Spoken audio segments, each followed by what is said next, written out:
Oh, yes, I'm muted. Yes, I was muted. Star Raymond, thank you so much for the follow. Welcome in. Hope you enjoyed the emotes I made myself. Thank you for your Brad! It's Brad! For 7 months. 7 month, wow, the OG is here. Brad, thank you so much for the 7 month. Thank you so much. Then, is this a butterfly meme? Is this a butterfly? Hello everyone, Ione. Hello everyone, let me see. Haruna already made it clear that he was the first today, so... Ione, Haruna. Alex! Patronage. Alexius_com News just resubscribed for 6 months. Whoa, what's this? What's it? That's what I'm asking myself every day. Whoa, what's this? Thank you so much for the 6 month, Alex. Thank you so much. Welcome back. Thank you, thank you. Let's go say hello to everyone. Ione, Haruna, and then Lulu and Kitty were the second and the third. Ione, Lulu, and Ione, Kitty. And Blake is also here. Blake said hello this morning, but he had to go to work like a good responsible adult. Hope work is going well, Blake. And so when I feel better if Juan is here. I'm not the only girly pop. Hi, Juan, Ione.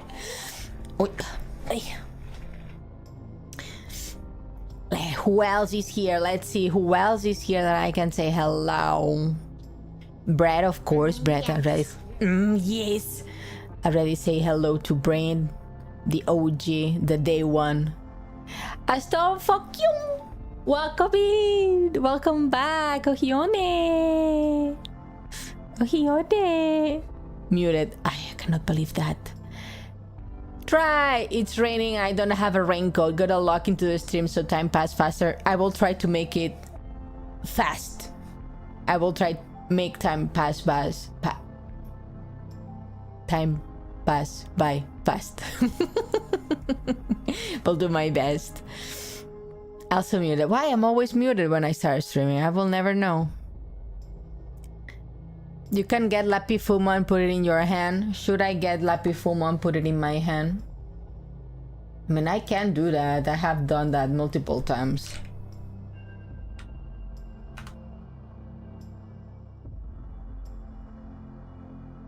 My wife in my hand. Here's my wife in my hand. Also, Ione, Alex, welcome in. Good morning. I hope you slept a tiny bit. Jade, welcome in. Ione. Who else I missed to say Ione? Who else did I miss? Falco, hello, welcome in. Ione. Happy. It's Wednesday, my dudes. No, it's not Wednesday. It's Thursday. Yes, almost the weekend. We love that. It's also Sausage Fest though. Hey, sausage. Oh, how dare you throw tomatoes to my wife?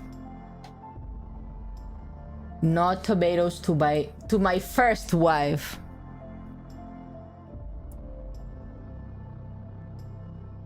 We love sausage. It's a daikon fest. Your wife is too small. It's just pocket size. Happy Thursday. Happy Thursday. Ban that guy. Ban him. Ban who? Whoever. Don't give her ideas. Mute them. Send them to the shadow realm. Oh wait, maybe I should put this on top so you can actually throw tomatoes at me. Because it appears behind me and that defeats the purpose. How dare you throw tomatoes at Lappy, and even worse, to a fumo. Doesn't care that it's Lappy, it cares that it's a fumo. got the priorities right, huh? Naruhodo ne, naruhodo ne. Oh, the smart looking lady on again. Are you talking about yourself, Annie? Are you talking about yourself? I bet. I'm just a dumbass that that the mic was muted when I started streaming.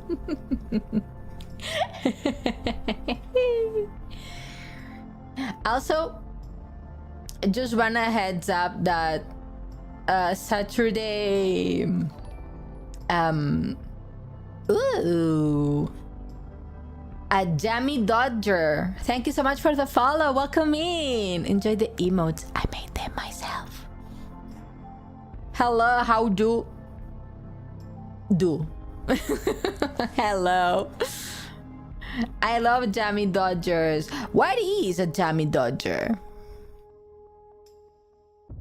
That I don't know. It's just me or more. Or are more sound effects on the BGM? Are they? There should not be.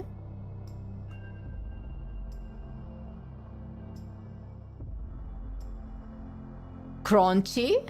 Crunchy?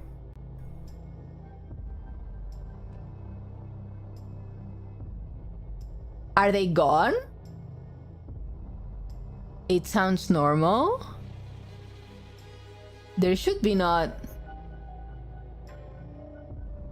Doesn't sound crunchy.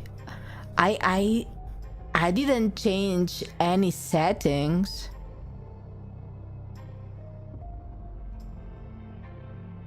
That's weird. The most fantastic of biscuits, of course. The glorious jammy center delicacy. I never heard about it. Let me Google. Jammy Dodger. Ah, okay. I've seen photos of it. I've never tried it. Where is it from? Is it from the UK? Feels like it's UK. Yeah. British biscuit. Made of shortbread with raspberry or strawberry flavored jam filling. From the 1960s.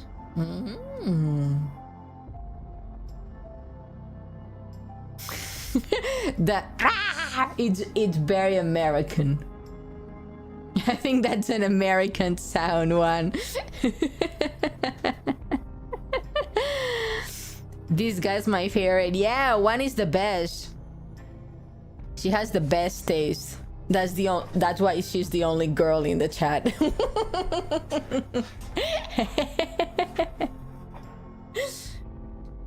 That's why she's my favorite.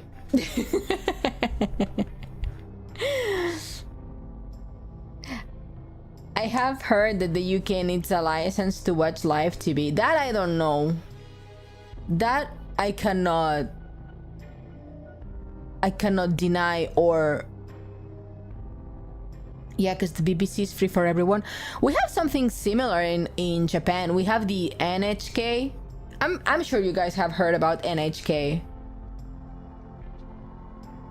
So NHK, it's the Japanese national TV.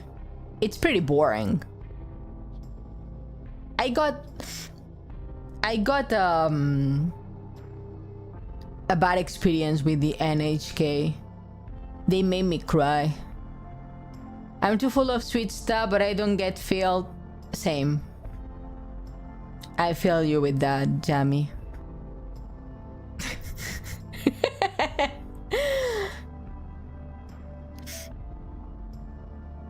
You people pay for TV? I personally don't, because I don't watch TV. But people pay for the NHK in Japan, yes. They are literally have everything. From time to time there's insane stories. Yeah. NHK is like scary, dude. We do, but literally nobody pays it except for boomers. Here, as long as you have internet, you got free TV. The thing is here,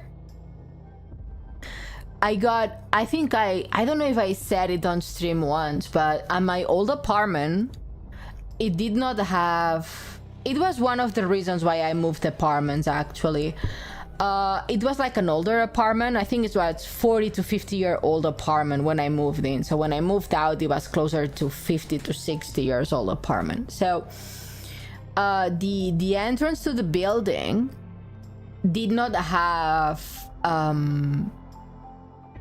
a lock, so anyone could come in the apartment day or night. The door was always open. And one day, I think it was a Saturday, I remember I was in my PC watching Hell's Kitchen. Okay, I like Hell's Kitchen. Isn't that a security risk? Yeah, but if it's an old apartment, they did not have the auto lock downstairs. Yeah, I have a couple of scary stories. If you like IRL gossip, my house has been a victim of Victorian crime. I'm currently listening to the builders discuss with the neighbors because somebody had stolen the LED flashing. Ooh, scary. No, never confused with Phoenix Rack. Thank you so much, Alex. Sleep well. Also,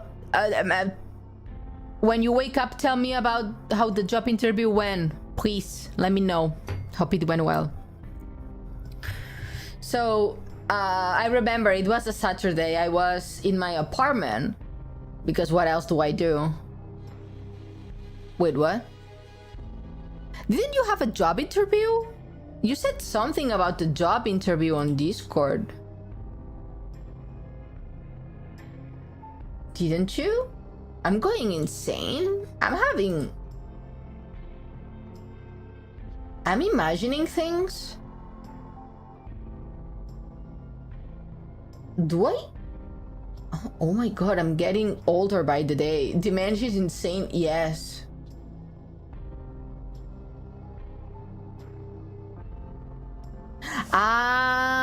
It was a joke. Naruhodo ne. Don't scare me like that. I thought I was going insane. I've fallen and I can't get up. Grandma. Alex, salí de meme. Uncle! Hello, Uncle! The coolest unk in the Hall of Tweed. Hello, Unk. I'm doing excellent. I'm recounting a horror story that happened that happened at my old apartment. So yeah, it was a Saturday. I was at my apartment watching Hell's Kitchen. So I had my noise cancelling headphones as I do, listening to Mr. Gordon Ramsay scream in my ears, okay? And Unk indeed. Horror story. You saw a ghost? Ooh. So he was screaming in my ears and obviously sound cancelling headphones. And for some reason, I heard like a sound on the background, like a man screaming. Okay? I was like, that's kind of weird. And it was like, stuff like that, you know? But instead of wood, because my table is wood, it was metal, because my genkan door, like my front door, was metal. So I was starting to hear like the... Oops. I dropped a bunch of stuff from my table trying to make the sounds. Oh no!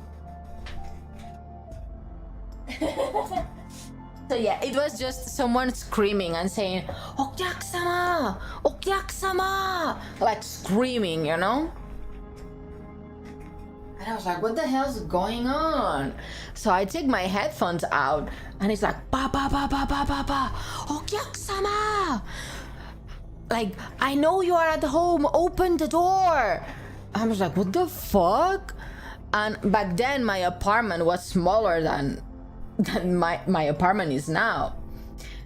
So my desktop was in the kitchen, so it was relatively close to the door, so the guy could see that the lights were on.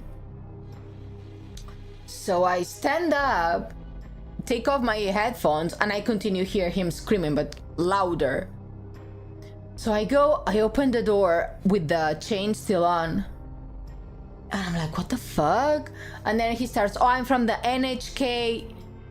You have to open the door. It's illegal if you don't pay the NHK. Do you have a TB? And I'm like, no. Which is a lie. I have a TB. But it's only for my PlayStation. Mind you, I'm a single woman living alone. And this was around 6 p.m. Jepa! Thank you so much for the follow. Welcome in. Hope you enjoyed the emotes. I made them myself. So, I have a TV, but it's mostly for my PlayStation. Oh no, my screen cracked. Oh shit.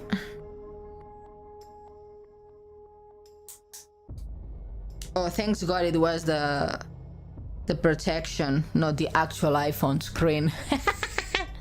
Always put a protection screen on your iPhone, my people. Always.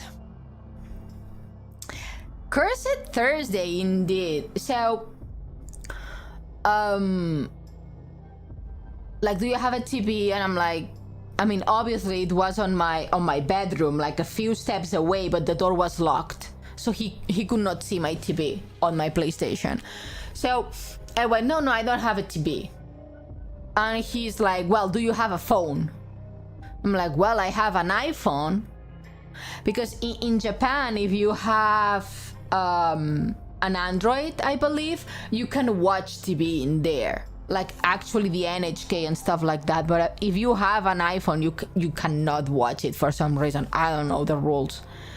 So I'm like, no, I have an iPhone, and my PC at that time was an iMac. And he saw my iMac because he tried to enter my home. Oh no, so the NHK go after Android phones? Yeah. So he tried to barge into my house.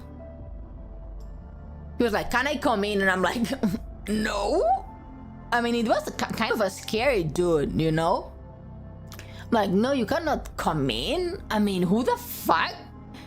I'm a woman alone in my house. I'm not letting a guy I don't know inside my house. So he was like, well, if you don't have a TV and all of that, but you have to pay for NHK. And I'm like, I don't have a TV. I'll lie, but he don't know. I'm not gonna pay if I don't watch TV. And then he goes on a tirade like, but it's the Japanese national television. You have to pay if you live in Japan. It's mandated by law. The police will come and detain you. And I'm like, what the fuck? But this is public TV. What the hell are you talking about? Was kind of scary. And I was calling my friends. Actually was trying to call one of my friends. That we are not friends anymore because he's very he has a certain taste that I do not align with. Those are tastes that I do not commute with. So I tried to call this friend for like 10 times and he did not pick up the phone, not one time. And I was crying in my house because this dude, as soon as I opened the door, even before I opened the door, was screaming at me, and I'm like,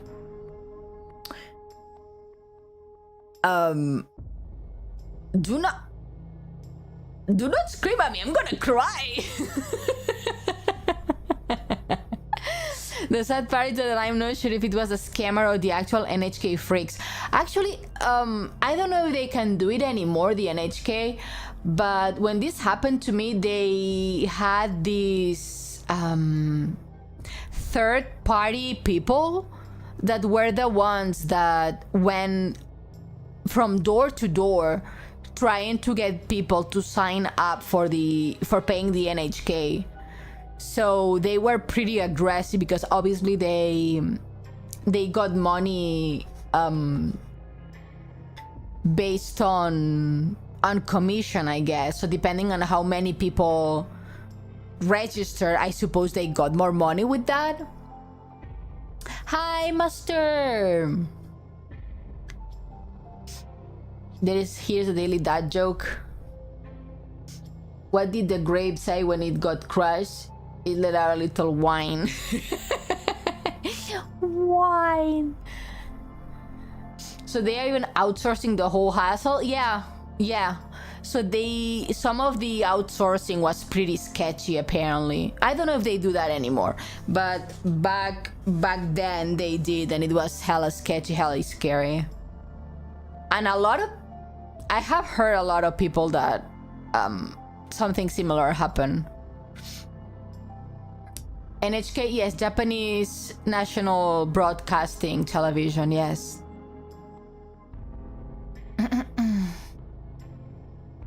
Lucky for me, no one is that like that can come to me. I live 20 kilometers away from the city, plus my house is inside a military camp. You are lucky. You are lucky. Like the BBC in the UK, they come. You're explaining what an NHK is. Yeah.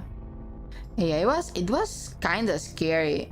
Yeah, was not cool. Was not cool.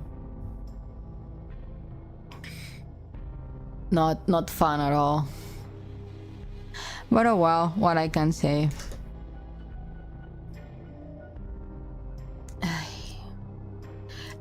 Everyone, at least anyone living in Japan can give you at least one horror story with the NHK.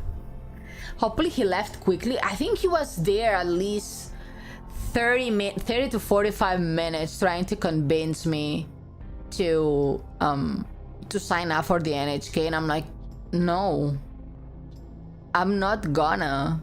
And he was really trying to get inside my house, really trying. And I'm like, back the fuck up. That was probably the less fun part. Oh. What can I say? At least that was one of the reasons, because obviously after that I told my dad, and my dad was like, you need to move. And I'm like, yeah, I agree. Because before that I got a drunk guy trying to open my apartment door at 3 a.m. and that comes back to the ground door at my apartment, my old apartment, not being, it was open all of the time, so anyone could come in, and it was relatively close to the area where restaurants and bars were. So a lot of drunk people, especially Thursdays to Sundays. So it was pretty. So yeah, that was not fun. At 3 a.m. I woke up to someone trying to open my door. Like, I think it was two guys. One that tried to open the door that was super drunk, and his friend that was not that drunk and told him, dude, I think this is the wrong house, and then they left.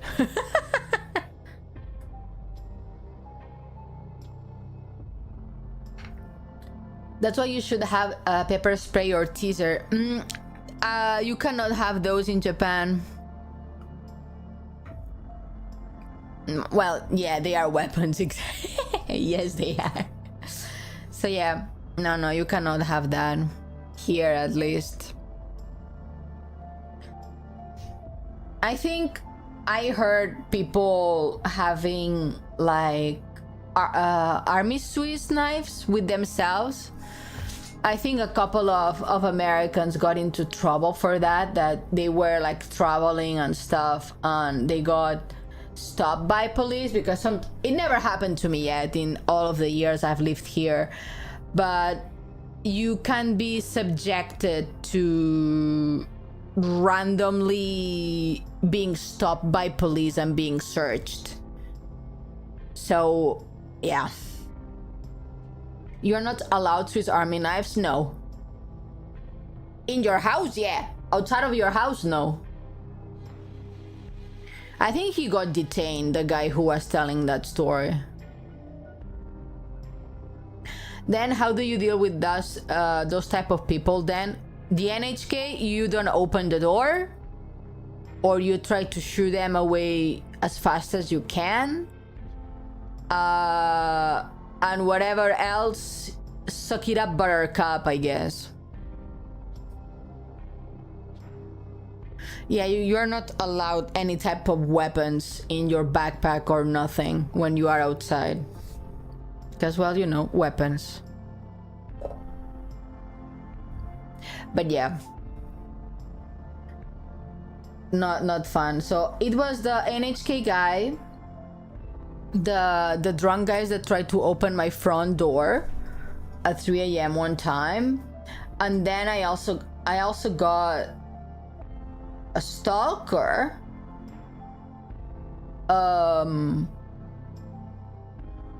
So my dad was like, yeah, please move, and I moved.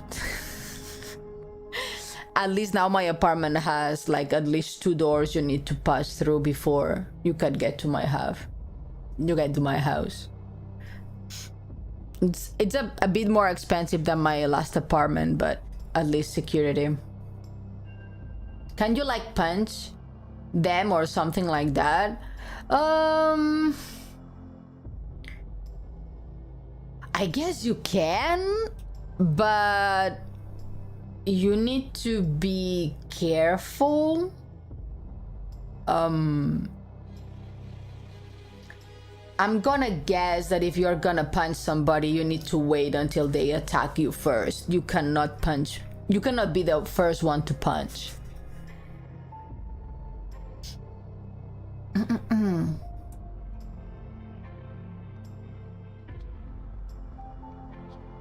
Here you can get it for free. If you go to the police station and say you want something for self-defense, you can pick a teaser or the spray and they will show you how to use it.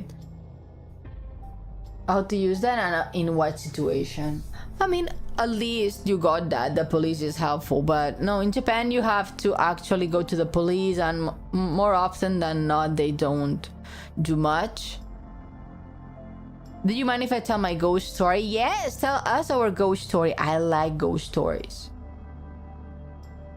Sounds like your last apartment was cursed. I don't know if it was cursed.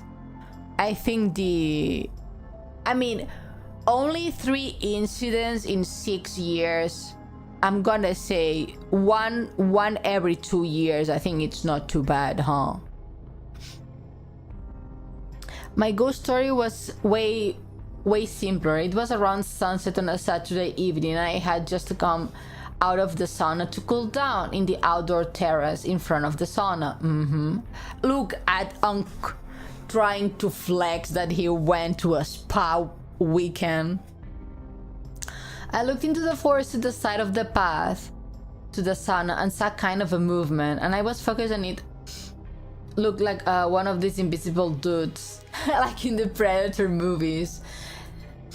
Then it seemed to come closer until it formed a figure roughly the size of a person, which stood about 3 meters away from me before floating off. What? Off to the sky? Uncle, no! What was that?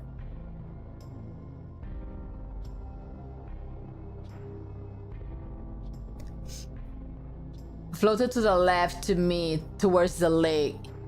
It was curious since it was roughly human size and kind of localized out of quivering air as it swarmed of mosquitoes buzzed in place. Like horizontally it left. That's scary. Sarge, welcome in! Welcome, welcome! That's scary, Unc. That is actually scary. Maybe it was a bunch of mosquitoes. Maybe it was.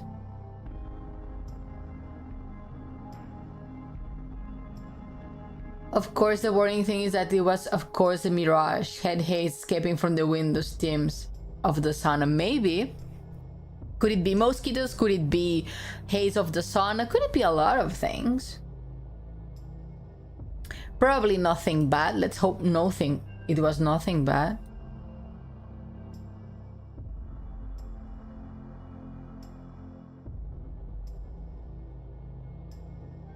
Let's hope it was not something bad. That would be scary. Could be an actual ghost just saying maybe. Hello, Auntie. Your post looks an ancient Greek statue. Thank you. I'm a lawyer today. I'm going to trial.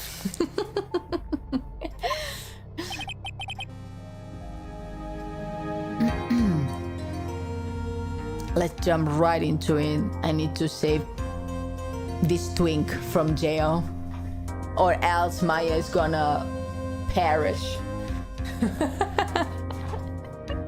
Save the twink, save the world, as they say in Heroes. I'm finished, so when we had saunas and no forest cabins, I mean, my grandpa did die on the property. Maybe it was your grandpa saying hello.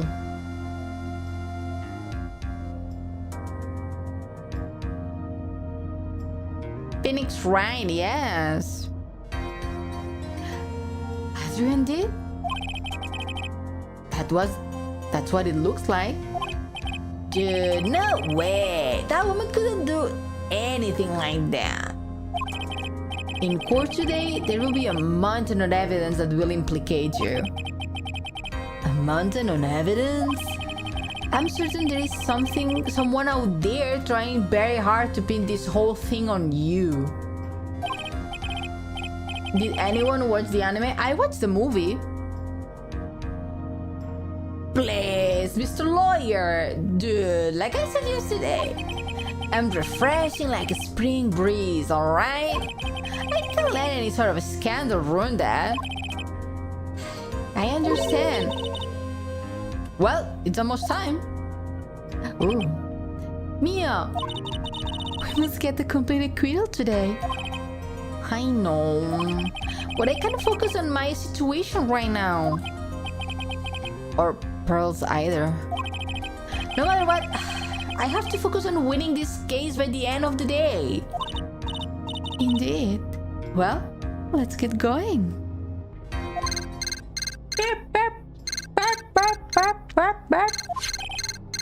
It's him.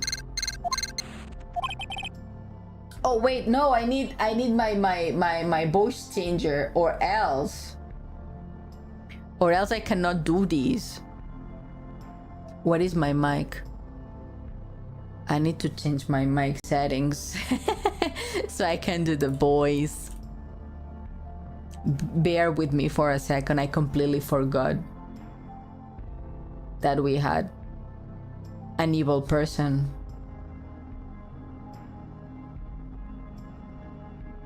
Okay. No, I don't want ghost face. This one, okay.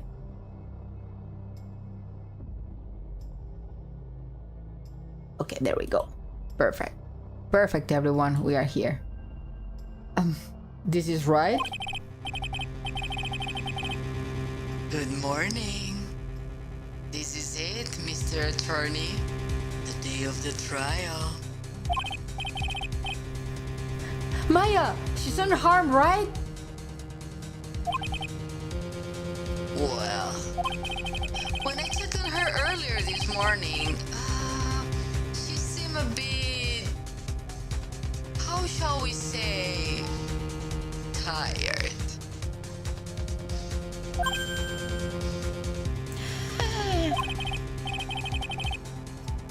Don't worry, people don't die that easily. Besides, what you really should be concentrating on is winning today's trial.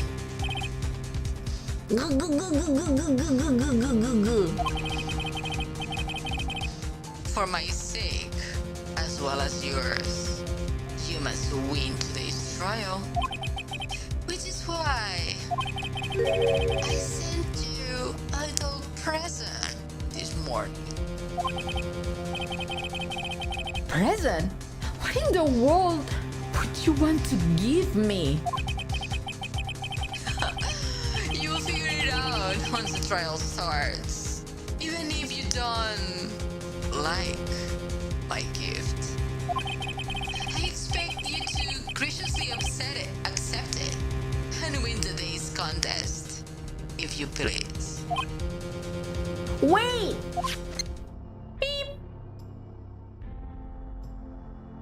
Why Mia look different? No, she's not Mia. She's Pearl, but Mia's body is inside of Pearl. The kidnapper sent me a present? Mr. Lawyer dude, who was that? No one. It was nothing to do with you, so forget you heard anything. Did you not just get longer? March 22nd, 10 a.m. Courtroom number 3.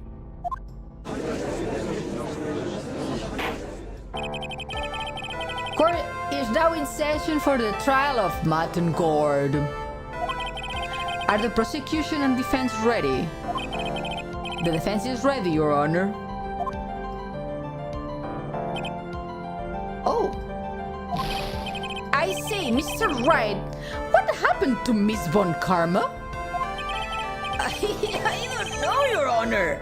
Why are you getting mad at me? Your Honor! Please be quiet, bailiff. Court is in session. If you must tell me something, please keep it brief. Now then, what is it? Prosecution Von Karma has. This morning, Miss Von Karma was shot by an unknown gun.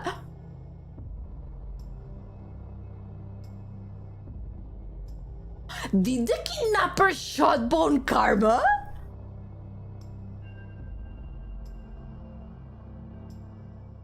Is this the present? Oh my god!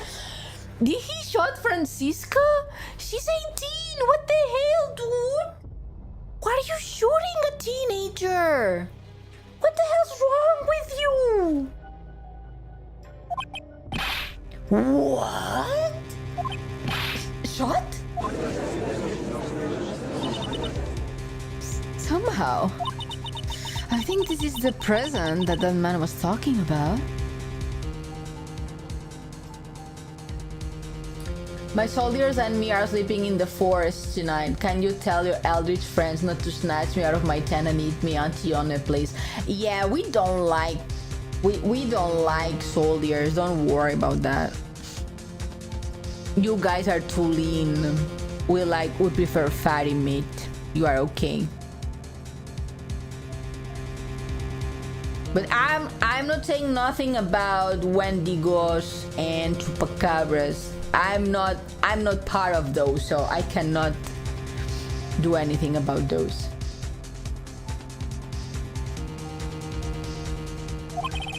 He's present? Miss Von Karma is one of the top prosecutors in the country at the moment. If she were to disappear, it would be to your advantage. That's so insane! Miss Von Karma, is she right? I don't have that answer. She's alive and in stable condition. That's good. You are... I thought he showed up. My boyfriend! Well, not my. That's... Oh, wait, I don't have the app open. I mean, that's Phoenix's boyfriend, not mine. They just get along very well. Two guys in a hot tub. 5 people park because they're not gay. There we go. Now you can throw water at me, Your Honor.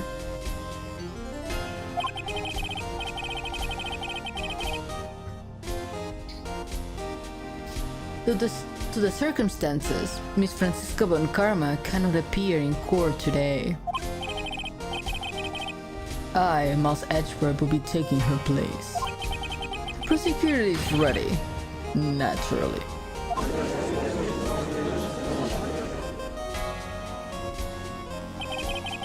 Okay, let me do what my voice acting teacher taught me yesterday.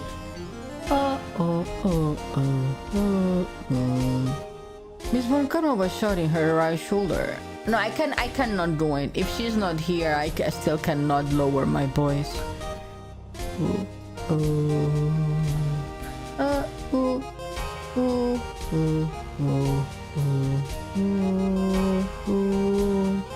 Miss Von Karma was shot in... No, I cannot do it. I cannot change my voice. I need more classes. Miss Von Karma was shot in her right shoulder and is currently undergoing surgery. Luckily, I have looked in the case and I'm familiar with the details. The prosecution seeks to prove the guilt of Mr. Matt and Gord. The court acknowledged the prosecution? Right? I finally found the answer. I was strung for my long journey this past year. That you are in love with him? Is that your journey? By the time this case comes to an end, you too will know the answer. Ah, yes!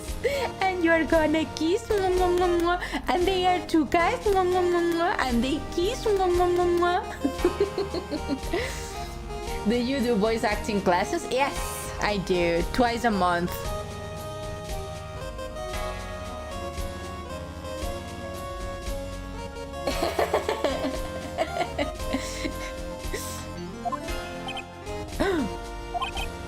Now then, the prosecution would like to call its first witness. Please bring Detective Gumshoe to the witness stand. Actually, I had the voice acting classes yesterday. That's why there was no stream yesterday. Witness, your name and occupation? My name is the Gumshoe, sir. I'm a detective now at the precinct. For now. For now? After this trial's over, I'm supposed to turn in my badge, sir. Detective Gumshoe. The prosecution has no need for a depressed witness. Leave your head up and face forward like a proud officer, Detective D. Gumshoe. Yes, sir. Now, let's have your testimony. If we want to explore the various facets of this case, we must start with that. Get ready, Phoenix. This is going to be one very rough fight.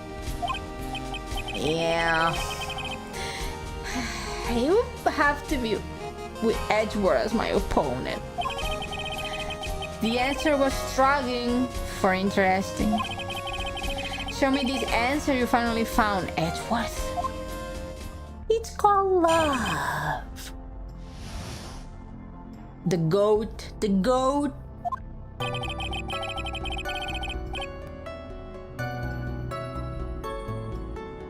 This murder happened after the Hero of Heroes award ceremony, sir. The victim, Juan Corrida, again this name is atrocious, was found dead in his hotel room. After looking into the cause of the death, we believe he was definitely murdered, sir. At first, we thought there was something suspicious about the empty guitar case. However, we later found out that the guitar case had nothing to do with the murder. If this is here, then that's sussy.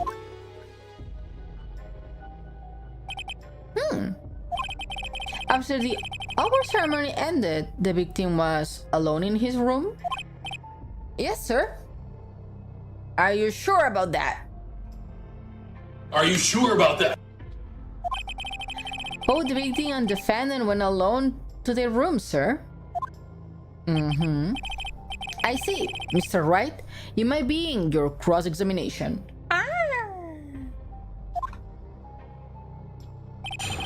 Cross-examination! Okay.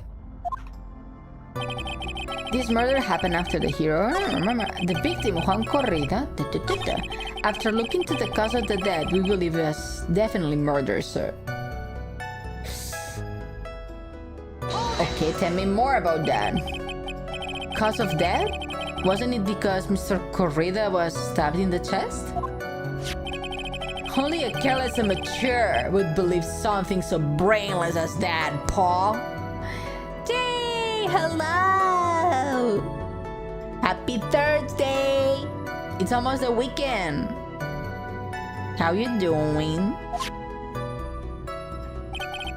Take a good hard look into the crime photo.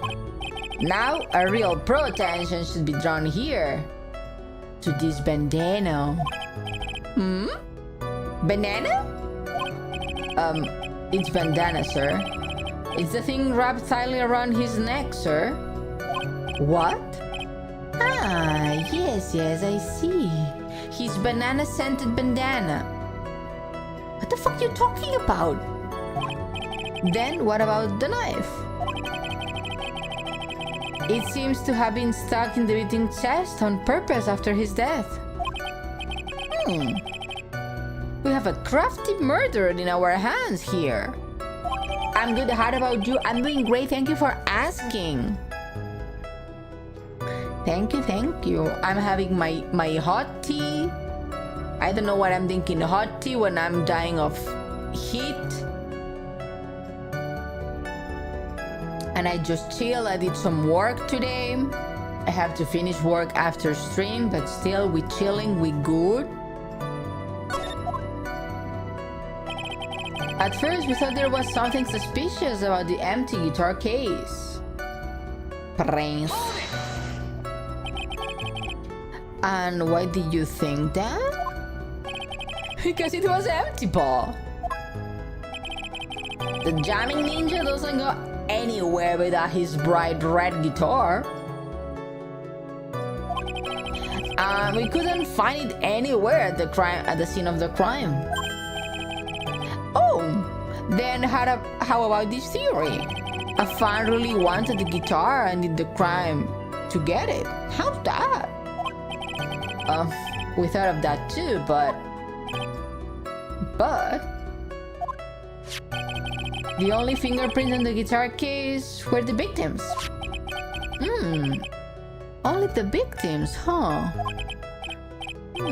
I see. So much for my theory then.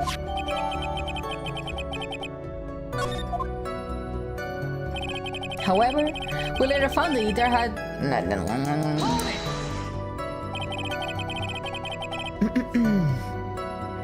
What convinced you? It had nothing to do with the case. The guitar wasn't at the Gateway Hotel that night. Well then, where was it? The bright red guitar was eventually found in the TV studio. What? The victim, Juan Corrida, had apparently only taken the case with him, sir. What for? Isn't that suspicious to you?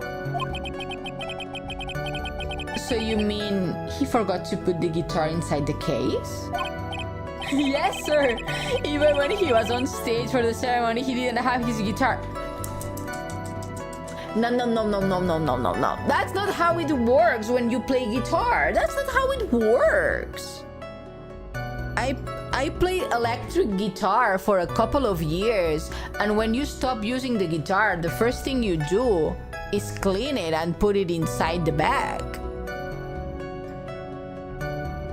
You don't forget it. Guitars are expensive.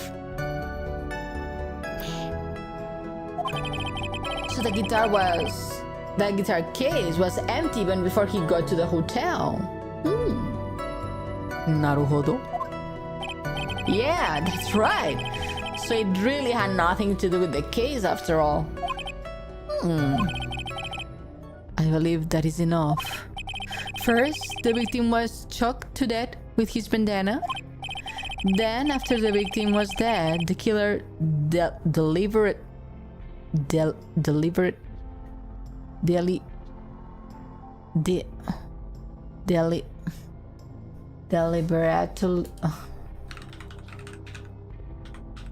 pronunciation.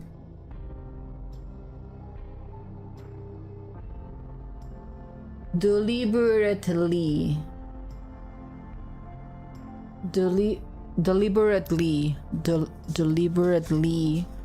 English is difficult. Deliberately. Sottomate. Deliberately.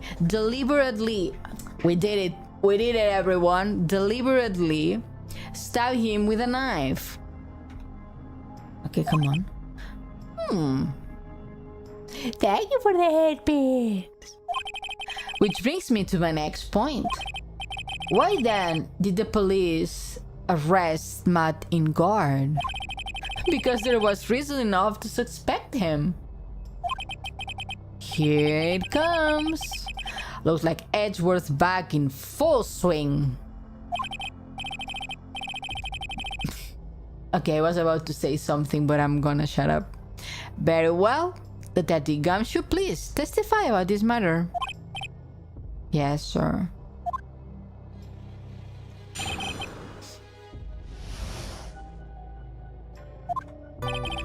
Martin Guard and Juan Corrida were huge rivals with each other. They each thought the other guy was in his way. That's motive enough in my book. As for evidence, there's the Jamming Ninja's button. It was ripped off the ninja's costume and was found in Guard's hakama. The defendant fingerprints are also all over the knife.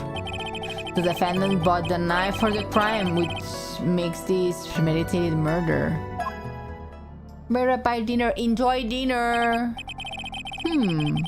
So the defendant's fingerprints are found on the knife used in the stabbing? It was sort of a sticky on the handle, so the fingerprints came out pretty clearly, sir. That's way too convenient.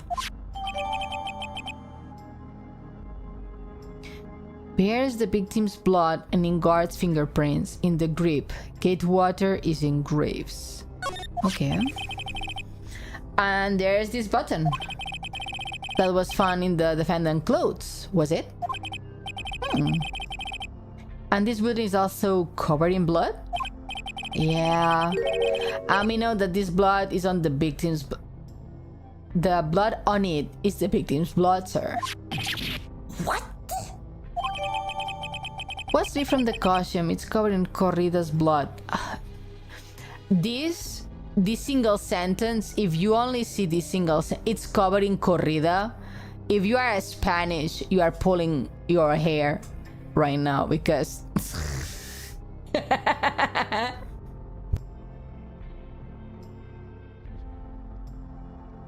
It's a very nasty sentence right there.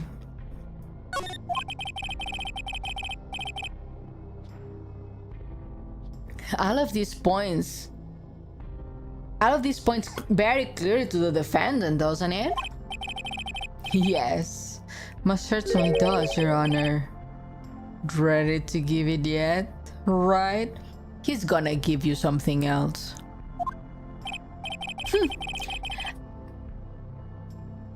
Oh my god! I will find a hole in you! That's where my brain stopped reading. They are truly boyfriends. You should not let me play these games. You can press as hard as you like. No! No, these two are flirting in front of everyone. Make it stop, you perverts. Wait until you get home. No one's thinking about the poor people watching this. Just hurry up, your usual pointless questions. Grrr.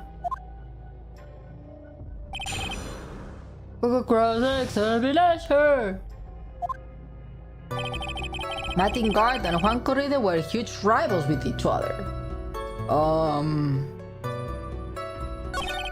Each thought the other guy was in the way. As for evidence, there is jamming into pattern. It was reported.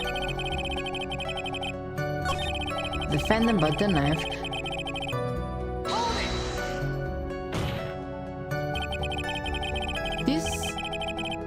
There is no way this was premeditated murder, even if he brought the knife. Sorry, Paul. This isn't some pocket knife. It doesn't fall, so it's not great for walking around with either. If the prosecution can prove it was premeditated murder, we are done for. Phoenix. Yeah? There is something very interesting about what the detective said just now. Think carefully before it's too late. Be grateful for the judge were Mirage. He would already pounded his gravel in closing. We're still a world of trouble. Well, before any battle, you must find your enemy's weakness. So let's find the weakness in his testimony, no matter how small it may be. Okay, Phoenix? Oh, so it's something with the knife.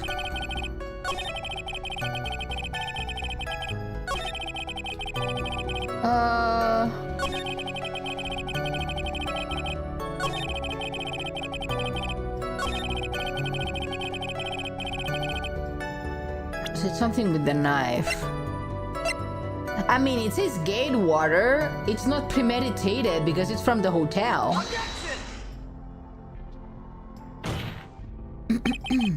Wait a minute. Who are you? What?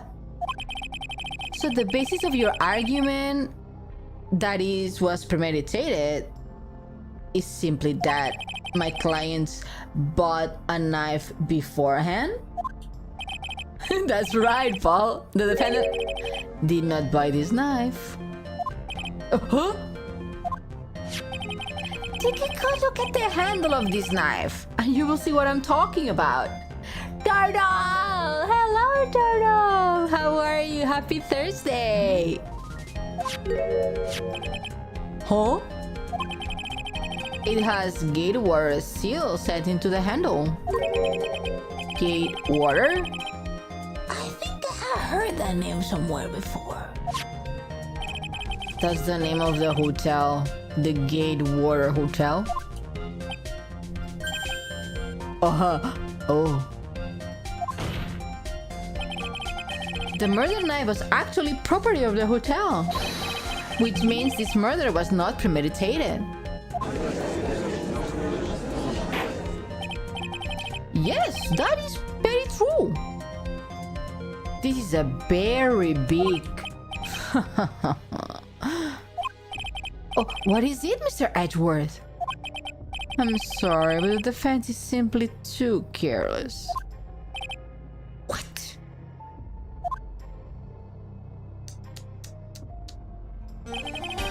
I think whether the crime was premeditated or not has already been determined.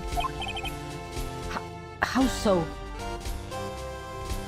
Doing good, hope everyone here is doing well. We are doing well, thank you for asking, Turtle. Good to hear you're doing well too. I admit this knife is hotel property. There is no one currently in the police force this dumb enough not to realize this. Oh, but I didn't...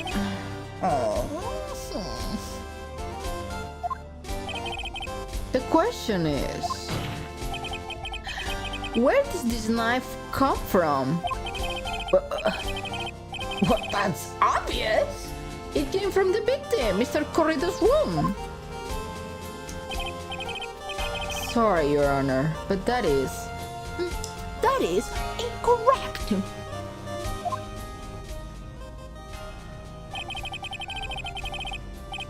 The victim ate the last meal before he was murdered. With that being the case, I would like to draw the current attention to what it was in top of the table. Dun, dun, dun. There is a knife and fork on the table. Then, where in the world this knife come from? If it pleases the court, I would like for us to recall the room of the defendant, Mr. Mattingard. Especially what was on top of his table. There is something missing. Perhaps, is it a single knife?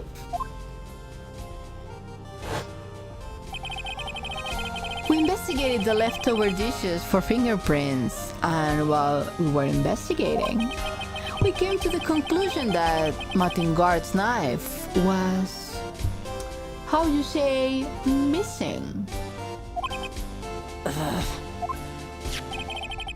Mr. Ingard had gone to the victim's room with the knife he had used during dinner. Why would he carry a knife on that busy? To kill, of course. And with that, I believe the prosecution has proven this was premeditated murder. There are so many holes on that. Amazing, Mr. Edgeworth. Absolutely brilliant. A brilliant, clear deduction. It seems like Edgeworth had his plan from the very beginning.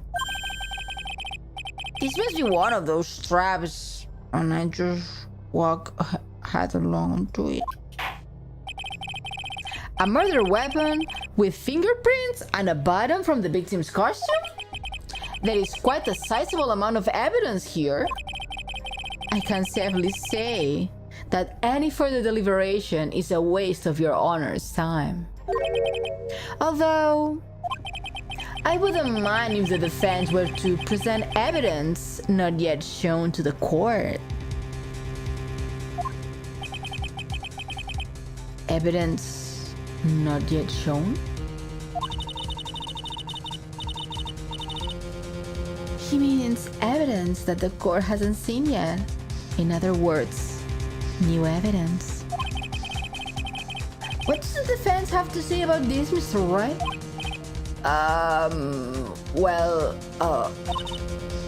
Phoenix? The judge is favoring the prosecution right now. Girl.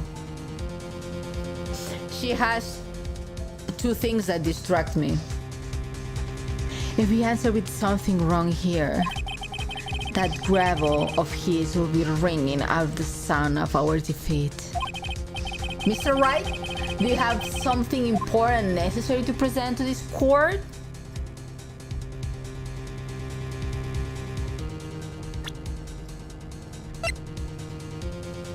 Oh! This, for example.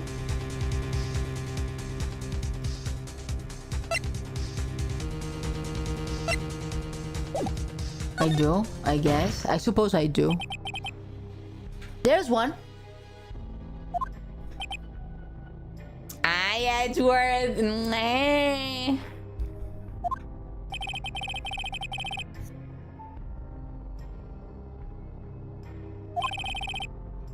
Oh, I skipped, sorry. Something that this court has yet to see.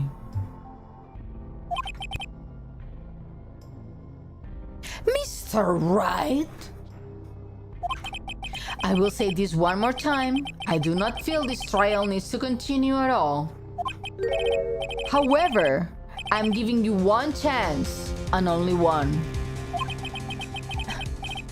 What the judge is saying, right, is don't try pulling one of your usual bluffs here. If I mess this up, it's curtain for all of us. You may now present one, and only one piece of evidence. Now then, what is this important evidence that you must show to the court? That glass of wine? Take that! This is a wine glass, is it not? Please look at the photo of the crime scene one more time. The scene is a mess because of the victim's struggle against his assailant. The vase was broken, his makeup is all over the floor. These were all signs that were at one point sitting on top of the dresser. Well, yes, I see your point. However, this glass that is sitting on top of the dresser is mysteriously untouched. The only thing that had not fallen over, along with everything else, is this wine glass. This piece of evidence is more than strange enough to warrant further consideration. I messed up. What? What do you all have to say? Well, yes, it is a little peculiar. Yeah, isn't it? I thought it was. You can't stop looking at me with those puppy eyes of yours now? Mr. Edgeworth? What is it, Your Honor? Your opinion? Maybe, please, your opinion, sir?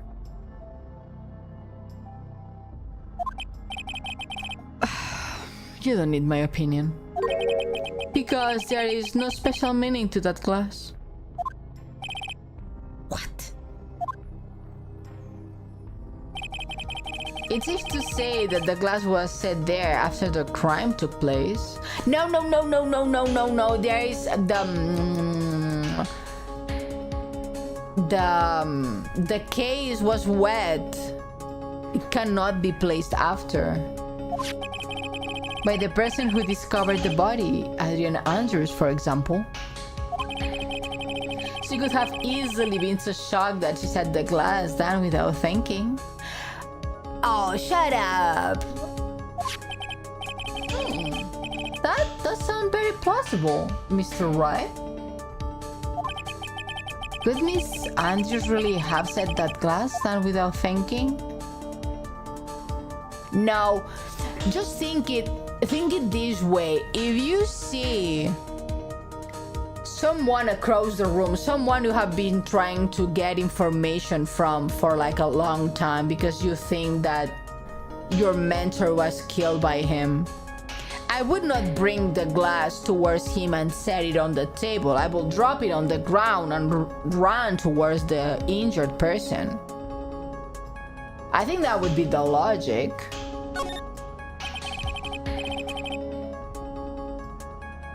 If I appear weak here, the trial is over. I can look for my proof later. For now, I should trust my instinct and point it with certainty. They may just fall for it if you are thought-provoking enough. The defense would like to challenge the prosecution's theory. We would like to see that something that proves it was Miss Andrews, who set the cup on the table. You have turned the situation on its head yet again, as usual. Mr. Edgeworth, do you have any proof to back up your claim? There is no way he has any. He's just bluffing. Unlike Mr. Wright, I never say anything unless I have evidence to support it. What? What? You are not thinking hard enough today, right? Did you think this wine glass escaped my notice? Of course it has been thoroughly inspected for fingerprints. Fingerprints? There were only one set of fingerprints left on this wine glass. Only one? Well, whose are they? They were not the victims, nor the defendants. Rather, they were of one. Adrian Andrews. What? Oh, did I mess up? What if she's the killer? That's why I said that the person who had discovered the body had left it there. We are done here, Mr. Wright. Oh, I can't believe I fell into another trap. Miss Andrews was probably holding the glass when she went to see Mr. Corrida. But upon seeing his dead body, she was stunned and said, "Ba ba ba ba." What you said makes a lot of sense. Now you see, right? You can change any part of my scenario as it explains everything all too well. Way too well. Don't you see that everything is too well constructed? Edgeworth, please think. Grr. I thought long and hard. For the past year about what it means to be a prosecutor. And from here on out, I will show you the answer I have come to discover. Wait a second, Mr. Edgeworth. I think the prosecution has provided enough evidence for me to answer my verdict. Unfortunately, I cannot allow you to pass judgment. Everyone has more power than the judge at this court. This is insane. The prosecution has yet another witness we would like to court to hear from. Another witness? Yes. Bailiff, please bring the next witness. What in the world is Mr. Edgeworth thinking? I don't know, girl. You don't know. I don't know. Does he even know? I mean, the judge is just a pushover, very much. Now then, witness, please. State your name and occupation. Oh, why you not working?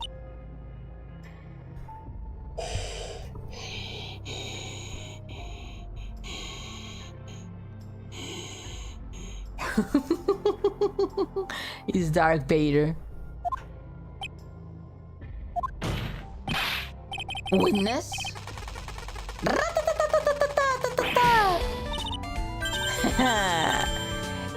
Gotcha. Sally Agon. Oh, there's a lot of training to do. Okay, bye, Sarge. Don't train too hard. Be careful, don't get hurt, okay? Thank you so much for dropping by. Have fun in the woods training. Eat a lot. Don't get the Wendy Goose get you.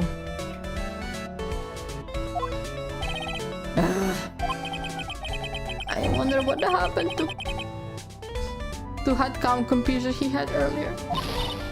Oh, and boy, it's been what, a year since last meet, wasn't it? You should be more happy to see me. I saw the report with her testimony. But who knew that under that helmet? It was the wicked witch of the witness then. Oh, I tell you, this time I know what I'm supposed to do. So today I'm going to tell you anything and everything. Even things I don't have to do with a terrible crime. Miss Witness, that terrible crime is all this court needs to know. Shush! I'm talking to my edgy wedgie.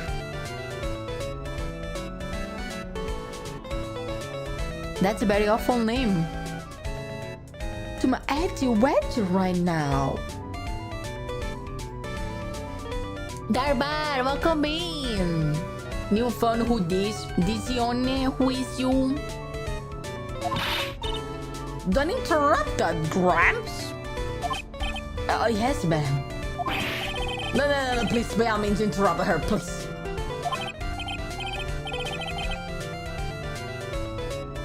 Anyway, witness, your testimony, please.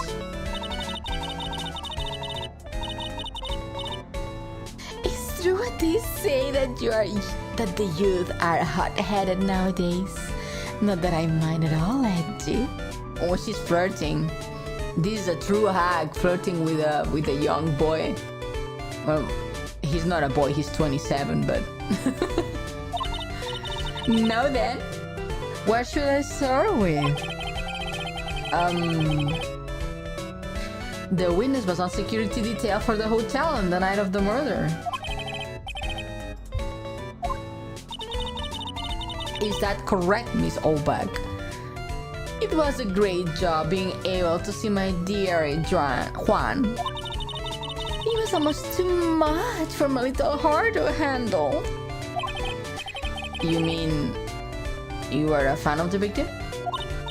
Look, everyone is crazy over God, saying he's cute in a fresh way or something. But not me. I wouldn't say anything so silly. After all, I have no interest in a little child like him. I'm all interested in a real man, Juan Corrida. But those two were the same age. Anyway, as I was saying, I was pacing in front of his room at night. Very well, please tell the court what you witnessed the night of the murder. Leave it to me, Tipe. Call him Pookie at this point, girl.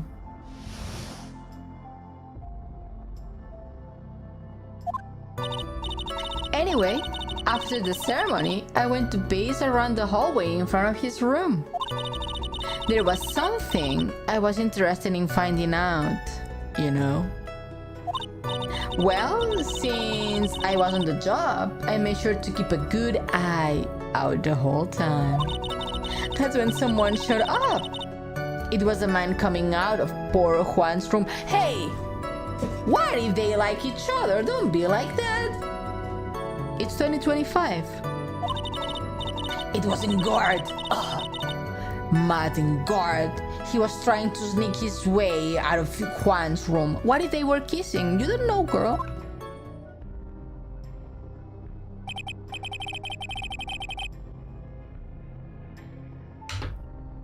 So, Mr. Ingard came out of the victim's room? See, it has to be him. He's the murderer. I see. Well, Mr. Wright, you may be in your cross-examination. Cross-examination!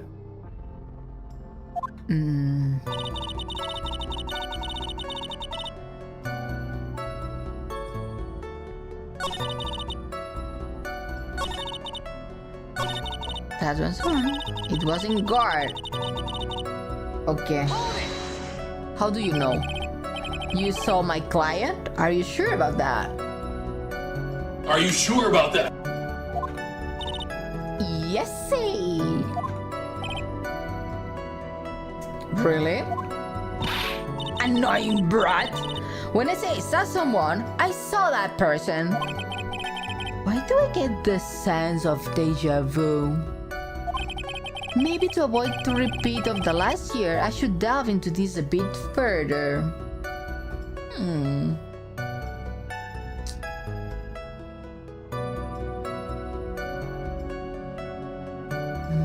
Clothes, I guess.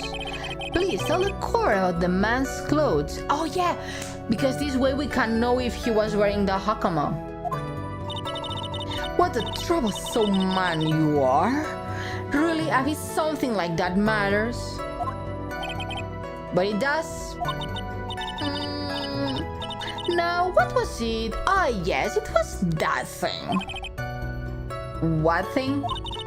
That gaudy thing he's always wearing. That tracing jacket. Oh, he was wearing that at the detention center too. That thing meant for nothing but seducing women out of their pantaloons. Man. Right. So, Mr. Wright, was this testimony just now important or relevant in any way? Yes. Very important. Of course it was important, Your Honor. Objection! Then perhaps you would like to point out what part of that testimony was important? Don't you see, Edgeworth? Your Honor, I request that the witness said about the jacket be appended to her testimony. I don't quite see where it's going with this, but... Witness, please. Juicy! Hello, welcome in! Happy Thursday! Oh well, I don't like to badmouth anyone without reason, but if I must... He was wearing his flashy racing jacket. Honestly, it's all for show.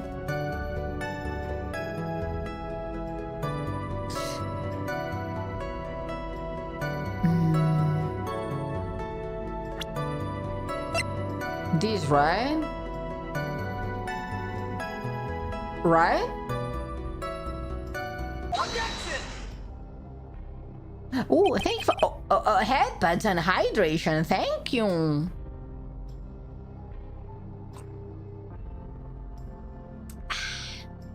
Miss Allback. What? Don't say my name for no reason. Do you know what this is?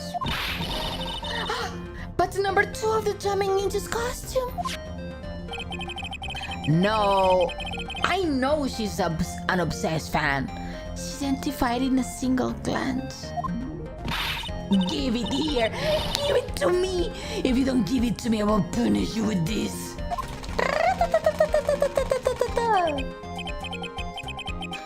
Wow. She really is a die-hard fan to want that button covered in blood. This button was discovered on Mr. Ingard's body during a full body search. See? This button proves beyond a shadow of a doubt it was that rascal Ingard. Ray, thank you so much for the follow. Welcome in. Hope you enjoyed the emotes. I made them myself. It was caught up in the pleats of his nickel samurai hakama pants. See? And Ingard is a nickel samurai. I really gotta follow after that. An old woman voicing an old woman, as it shall be forever. Witness? Now, it may just be me, and I do have an active imagination. But just now, didn't you say that the defendant, Matt Ingard, was wearing his Usual racing jacket?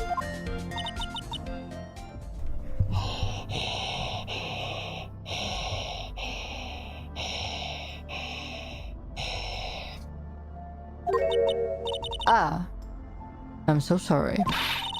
Sorry that you judge people based on what they wear.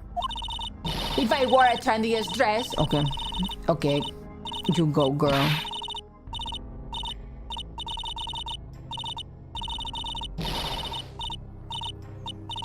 Yes, girl, go off.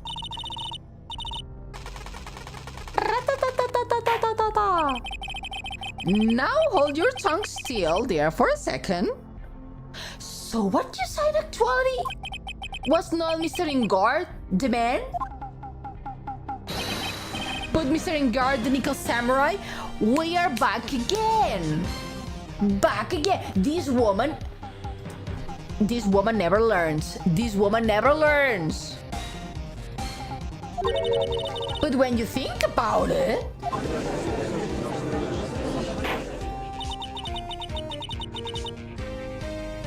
they were really one and the same anyway. Miss Olbach, this is a very important point we're talking about. Don't you think so too? Well, it might be something worth considering. Just say it's important and agree with me for a change. We are boyfriends. Witness, think carefully and try to remember as much as you can before you testify. Alright, you insist. I should be the one saying, not you. You added a line there, miss. It's called improvisation. It's improvisation, my good sir.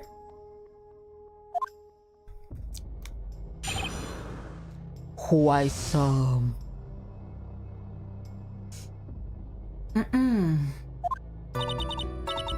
Nah, it was the original script, see?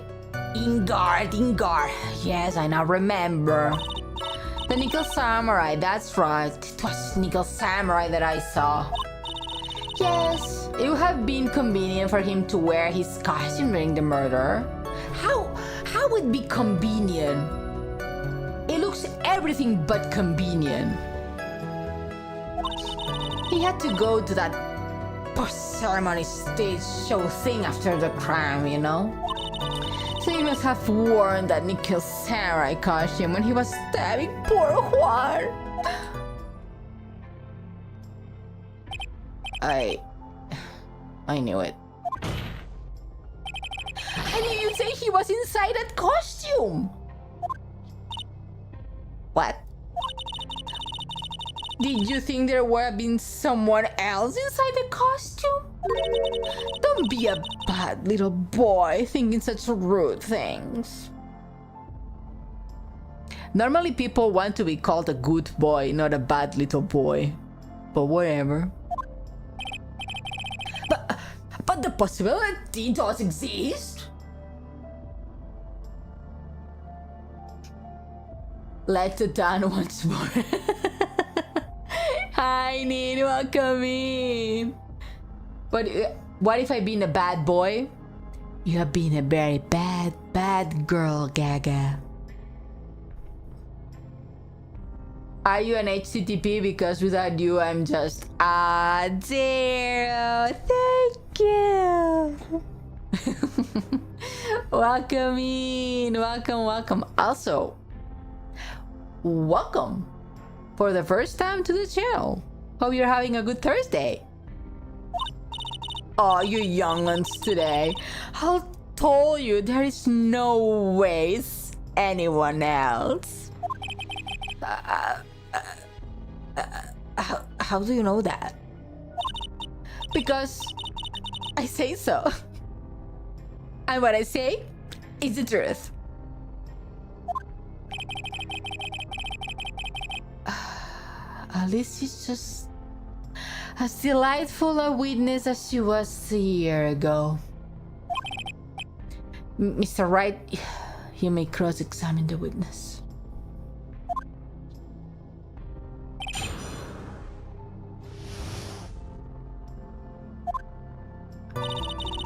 In guard, yes, I know. The Nickel Samurai. Okay, no, press this woman.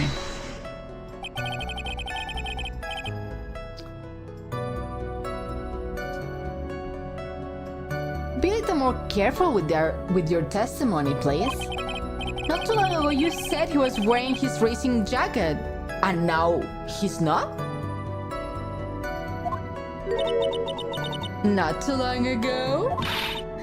Then let me ask you this. When you were teeny bitty, what was your grand dream? Huh? What did you want to when? Wait. Too many letters that start with W. Oh. What would you do when you went? Okay, god damn it. My dyslexia is kicking hard. What did you want to be when you grew up, whippersnapper? My dream, huh? Well, I wanted to be Judge Walker, hero of the public's court. So what? See? And look at where you are now. You are not Judge Walker, are you? Are you? Well? What I said earlier. Who put in the weight into things like that? The now is everything. I can't be held responsible for the past. Since when did court become theatrics over testimonies? All that matters is that man was inside the costume. Isn't that enough? Oh, I got Judge Wagner. Oh, that was actually an achievement for some reason.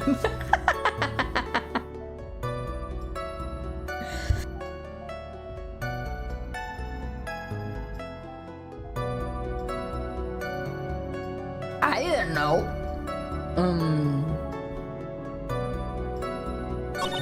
He had to go to that post-ceremony stage show, so he must have worn that Nickel Samurai costume when stabbing the poor Juan.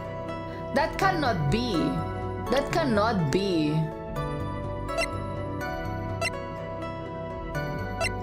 Because if he was wearing the costume, there would be no fingerprints. Objection! Because the costume has gloves. Please, take a look at this. Yeah? So? It's a knife? Big deal? If you're trying to scare me with that, I will have you know, it won't work.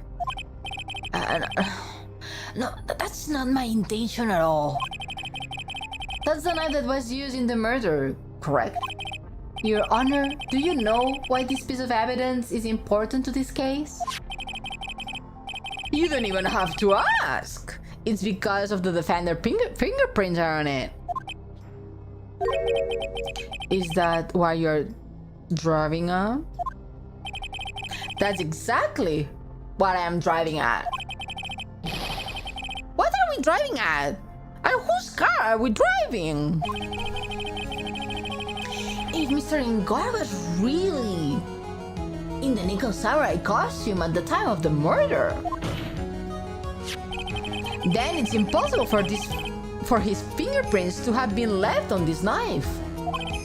Actually, he would have wiped out previously fingerprints on this knife right off.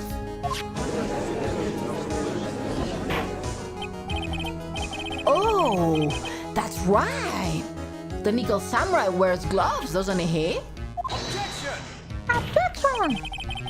He probably took off his gloves before he began the stuffing. Yeah, right. Objection! And why would he do something like that? To leave his prints on the murder weapon? There is no way he would do something like that. However, there is one possibility. Then let's hear your possibility. It's very simple. The defendant went to the victim's room while in costume as a Nickel Samurai. At the time, the defendant held no intent to murder. He was probably just going to relax and talk with the victim about the stage show. Oh, come on, Edgeworth. No, don't even you believe that. Which is why he took off his gloves. But the murder still did take place. It's well known that there was a bad blood between the defendant and then again, why they would go talk to each other like they were friends. Edgeworth, aren't you smart? Why am I smarter than you? Yes, I have heard that before. Well, Mr. Wright, what do you have to say to Mr. Edgeworth's theory? A smiley face. So let me get this straight. Edgeworth's theory goes like this. When the defendant went to the victim's room, he had no intention of killing him. Now, up to this point, are there any problems with this theory?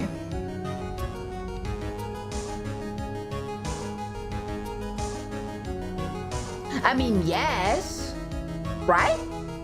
Because before, Edgeworth said that Ingard took the knife from his bedroom and went to Juan's room to kill him with the knife. So it's premeditated. And now he's telling that no, he didn't went to kill. Then why did he have the knife? Hi, Quizon. Hello, welcome in. Happy Thursday. Was looking at my phone. Random ass achievement. Was looking at my phone because it vibrated and my cat was sitting on it. Oh, cat. There is a contradiction. This really contradicts something in an earlier... Thanks God I have good memory. Short time memory. What are you babbling about? Happy Thursday, how are you? I'm doing great. How are you doing? Now, for argument's sake, let's suppose Miss Ingard was the killer. If that's the case, I think it's impossible for the killer to have gone to the victim's room without intent.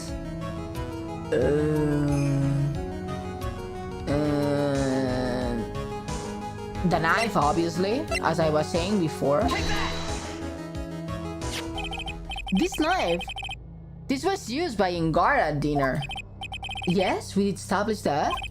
Which means that if my client was in fact the killer, then he bought this knife with him when he went to visit Mr. Corrida, I suppose. However, you just said it yourself. At that time, the defendant held no intent to murder. If that were true, then why would he bring a knife? He wouldn't, would he?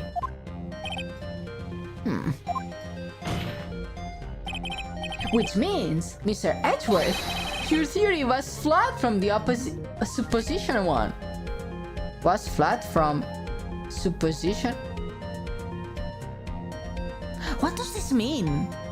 Your theory was flawed from supposition one.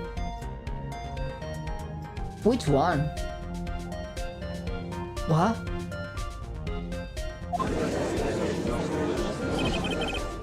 One more thing. If the murderer was wearing the costume at the time of the murder, then there should be glove marks left on the knife.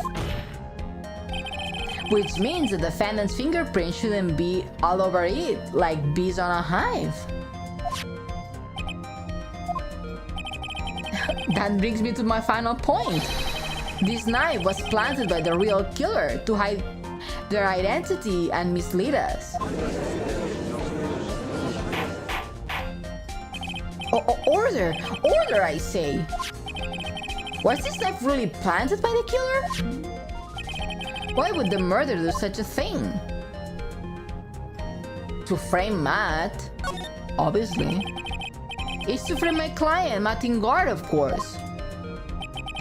To frame... Objection! Aren't you forcing the interpretation just a little too hard on this one? Objection! But we just established that the witness saw Nick Samurai in costume. And if that were true, then there shouldn't be a single fingerprint on this knife. Ah! Now what? With this. Looks like I have made your life a tiny bit more difficult, huh, Tipo? Witness, did you or did you not really see the Nickel Samurai? Well, I guess at first I might have forgotten, but... Are you saying you mixed up Mr. Ngor with the Nickel Samurai, his character on TV? But I mean, I can't really do anything about that now. Look, I was waiting around the front of their doors because, well, I wasn't waiting around for the Nickel Samurai, that's for sure.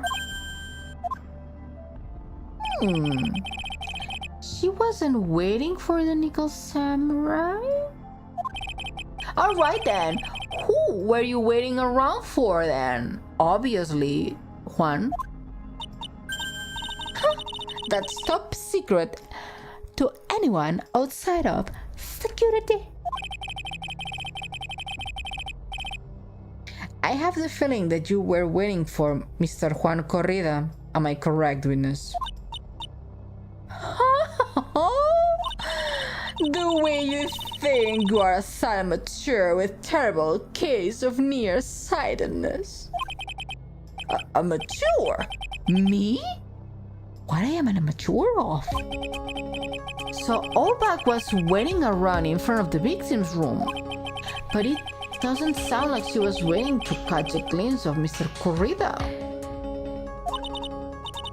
Maybe Phoenix. Maybe the Olbak is waiting around for that person. If it's who I think Mia is hinting at, it's certainly possible. Miss Olbak, you were waiting for this person to come out of the victim's room, weren't you? The only other person is this one. Adrian? Take that! Who is this person? This is Adrian Andrews, Mr. Ingard's manager. But will the defendant's manager be on the victim's room? It seems that it's the latest rumor in circulation, Your Honor. Oh, this...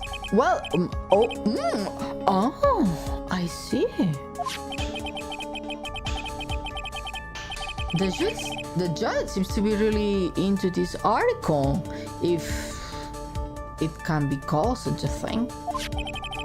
Then this manager with the initials AA, are you saying it's Adrian Andrews?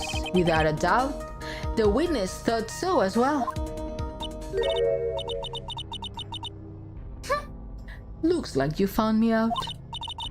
Well, it's fine. I can throw away this whole sworn to confidentiality stuff then.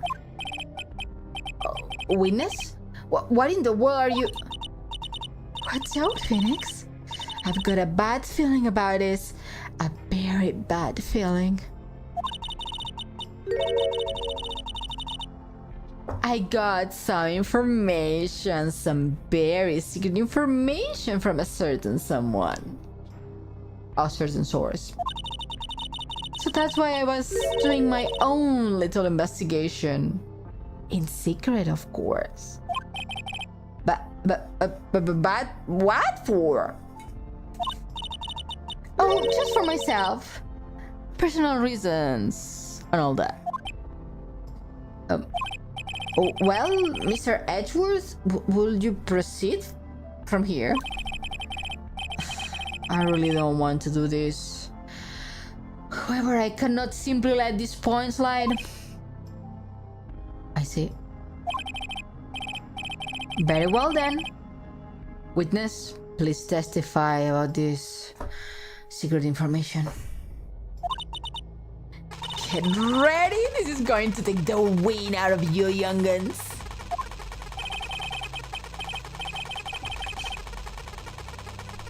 Time for me to leave. Have a great day. Thank you, Darman. You too. Have a good day or sleep well. Thank you for coming back. Thank you for the headband.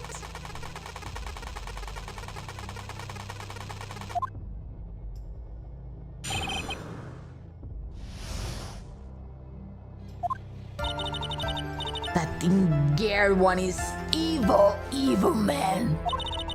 He thought he could ruin my poor Juan by causing a huge scandal. So to do that, he sent his own manager to get close to Juan. I cannot condone such dirty tricks, so I took action. Oh, and this is top secret, you got that? Nobody else but you and me know yet, okay?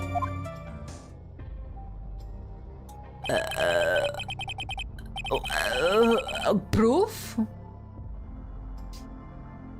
The defendant sent his manager? What a distasteful topic for this court. What? Nobody's above gossip. And isn't there a saying, truth is never pleasant? Never heard that one before. Mr. Edgeworth, what about this Adrian Andrews person? We have looked into this matter and found that the truth the article proposed is in fact baseless gossip. But should this be true, then this proves that the defendant did bear ill will towards the victim. So this means I have to smash this rumor once and for all. Smash that like button. Subscribe to the channel. Now then, Mr. Wright, you may cross-examine the witness. Be careful. The old bug seems rather excited right now. That's right. Ingard is nothing but you, average fool, you blooded youth. Well, as the old saying goes, you've gotta burn all bags with fire.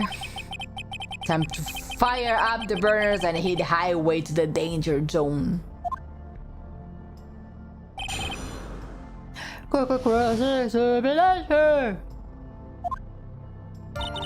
That Ingard is evil man. I cannot. Oh, and this is top secret.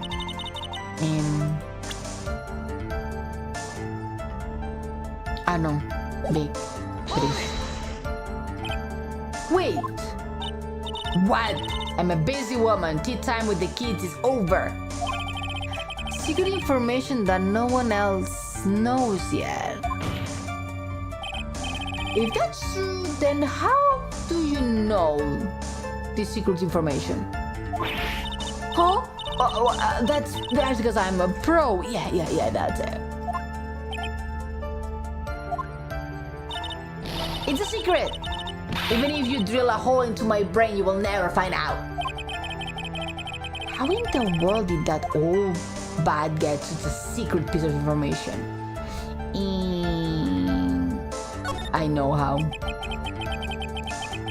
So no one else is supposed to know this secret information, correct? If it's true, then why do you know it, Miss Oldback? Why are you looking at me like that? Stop that! Witness? I hate to say it, but this is how you came to acquire such secret information. This one. She's the one who stole it. The investigative reporter, Laura Hart. Oh yeah, I remember that mischievous girl. She reported that she had lost a certain note she had written to herself. She reported such a thing? Erasma, welcome in. Happy Thursday. How are you? On that piece of paper, she had written down some of her outrage impressions about the relationship between the victim and Miss Andrews. How are you doing today? I'm doing great. Thank you for asking. How are you doing? Oh, sorry. That was my tea, my coaster. What? Outrageous ideas, you say?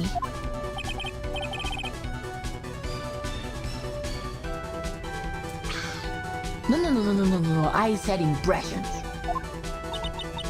Then everything written on this piece of paper is completely meaningless. Ah, that's it. That's the note. No. You see, this is something completely different. This is my top secret list of groceries to buy. Then you are the one who took Miss Nota's Miss blah blah blah blah blah blah. Who took Miss Hart's note. I'm a huge fan of Juan's. That's why. It's infamous, puffy hair. Wait, snapper. She's working with that evil Guard. She said so herself. Guard, I'm his sidekick. Sidekick, no sidekick. She was so happy, smiling like silly duck. I was only checking what she had written. So, she's a thief.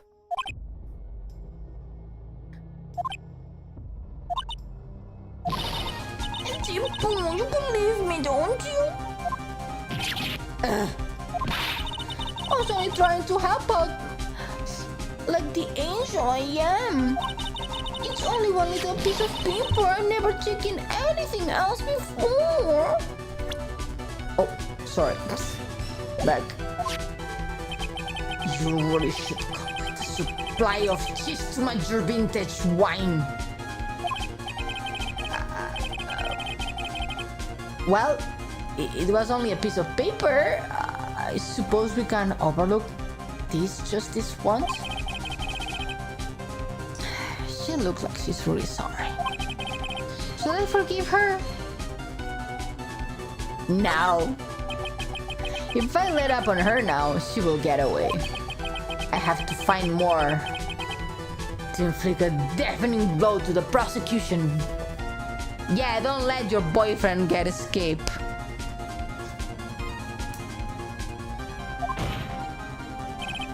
With this, you said that the only thing you stole was that note. Is that correct? So, why didn't you listen more carefully, you annoying brat?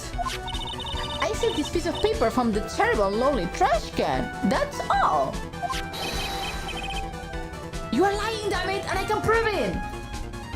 Oh, Jesus. I need putting my credibility under scrutiny again. Miss Oldbag? I don't believe that the note is the only thing you stole that night.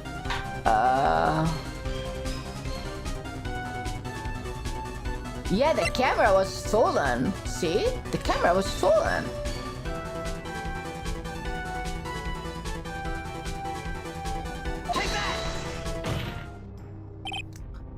Miss Oldbag. Never forgive Oldbag. Never. You are right, Ray.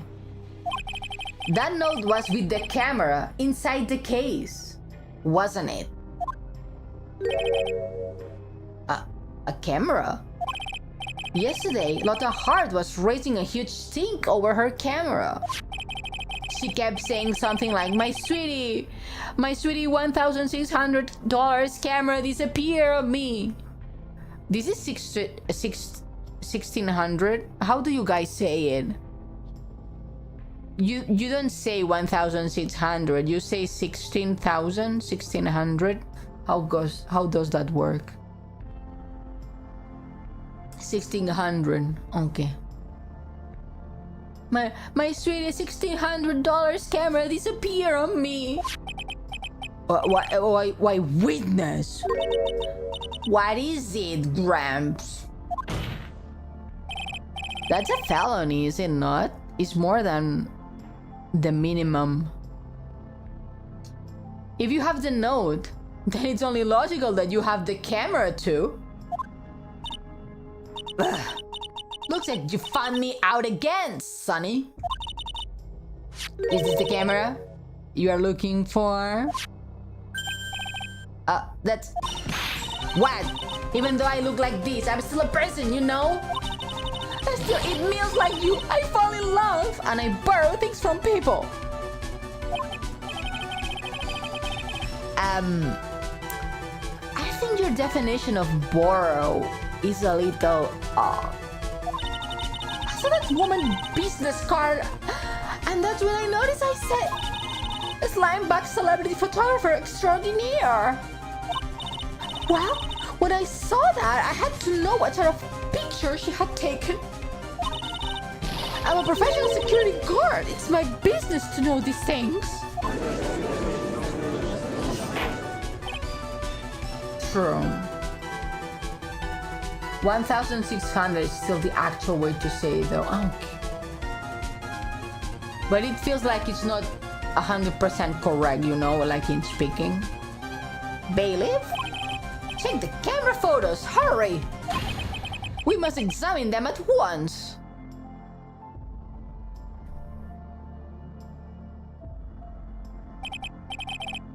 Well, Mr. Edgeworth, what do we have? There is only one photo that seems too relevant to this case. Please, present it to the court.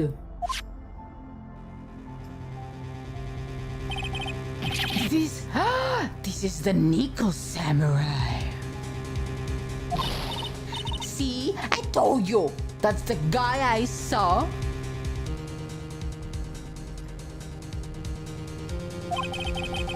This proves that the witness was not lying earlier about this matter.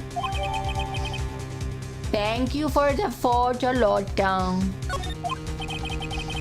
What does it mean, Mr. Edgeworth? This photo by itself does not prove that the person on it is the defendant. However, in his own confession, Mr. Ingar clearly stated that at the time of the murder, he was still on the Nickel Samurai costume. Oh, fucking hell, Matt. If that's the case, then this Nickel Samurai is the defendant. But then what about the fingerprints? How did it come to this? I think this brings us to the end. We have examined every piece of evidence thoroughly. Final comments, Mr. Wright? The court will consider them before we close. Do you agree that this photo is decisive evidence against your client? No, it's not. This photo really is decisive, then we are done for. But if I raise an objection here and blow it, then I would put Maya's life in jeopardy? Jeopardy.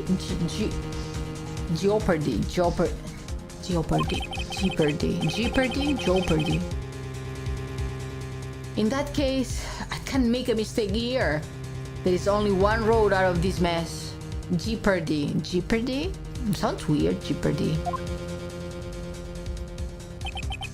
This photo that Lotta took, there is something strange for sure.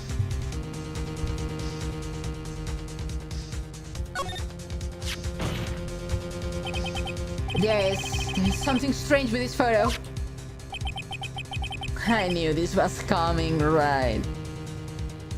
Jeopardy sounds weird.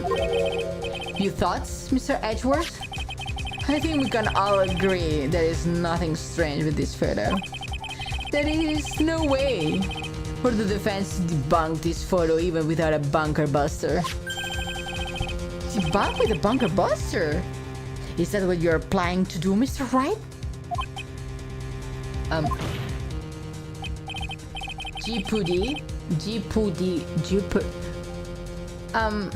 Anyway, Just look at the photo one more time. If you really believe you can honestly find something wrong with this photo. Options. Save. Big. Big. Then you should only need one chance, correct? Well, okay. Okay,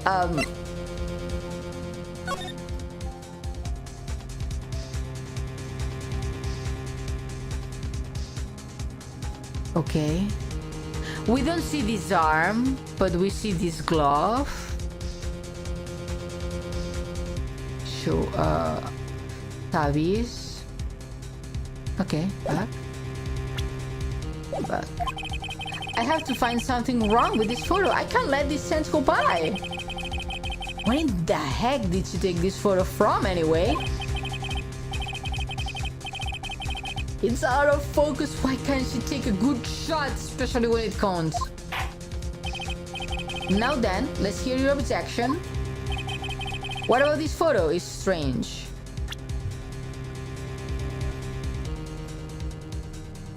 The glove. Here's the other arm too.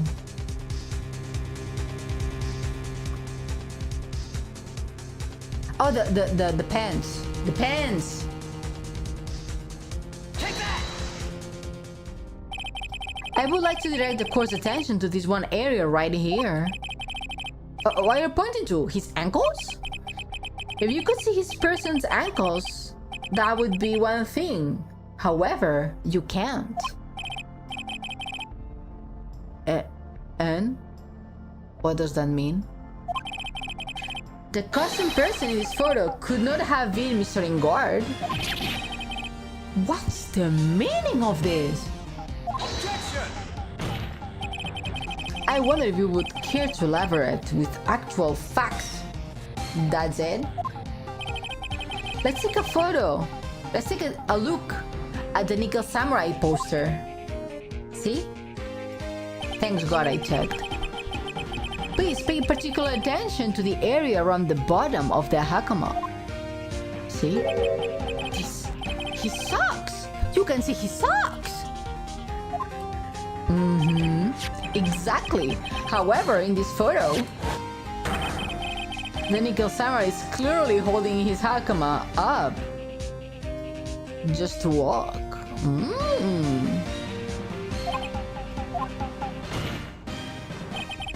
There is only one explanation for this. The person inside the costume is clearly much shorter than the defendant. Then who's the killer? Is it Andrew? Adrian Andrews? Is she that small? Alright, I think we have turned things around for myself this time. That's curious. What was it? Edward is unusually calm today.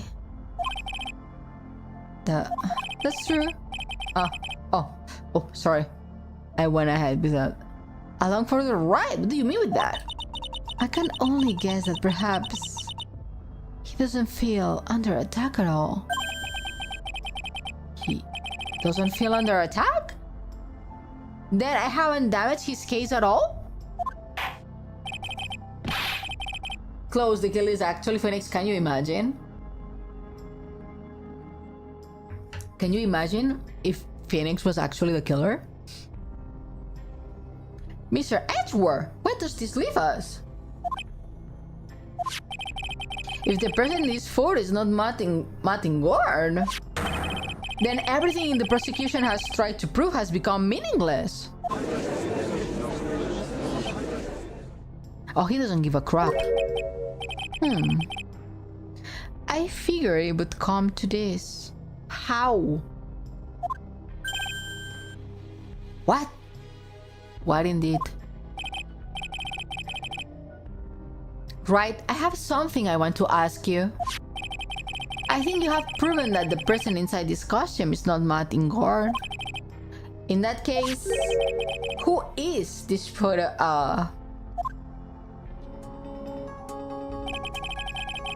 Andrew, what's her name? Oh. Don't stress over it, Phoenix. It's very simple. What you should be focused is Edgeworth's attitude, don't you think? Yeah, why is he so calm? Mr. Wright, let's hear your thoughts. Who is the person is for? Who is this graph? Profiles. You. Take that! Adrian Andrews? If you want to know who that Nickel Samurai is, it's none other than this woman. And why would you say it? It must be Miss Andrews? What in the world points you to her? For starters, she's short. As she can freely move in and out of Mr. Engard's room. Finally, she had dinner with Engard that night. Oh my god, Judge. How can you become a judge and ask me that question? And how does that all add up? It means that it makes it very easy for her to get a certain item. A certain knife with Mr. Engard's fingerprints all over it. The knife that was used as a murder weapon.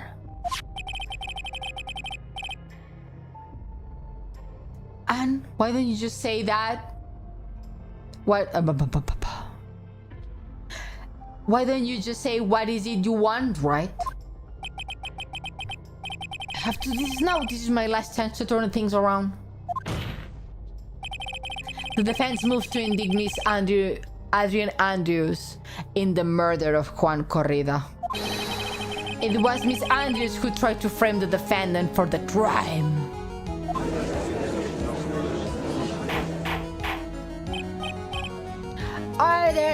Order. It looks like this trial has hit the most unexpected development.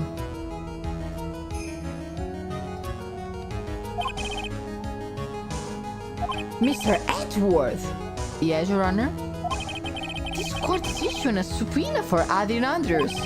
A verdict cannot be passed without first hearing her testimony. Alright, this is it! This is kind of bad for us.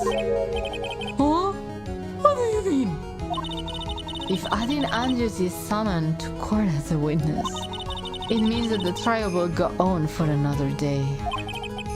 One more day? Oh! If I don't get a verdict today, then... Oh yeah.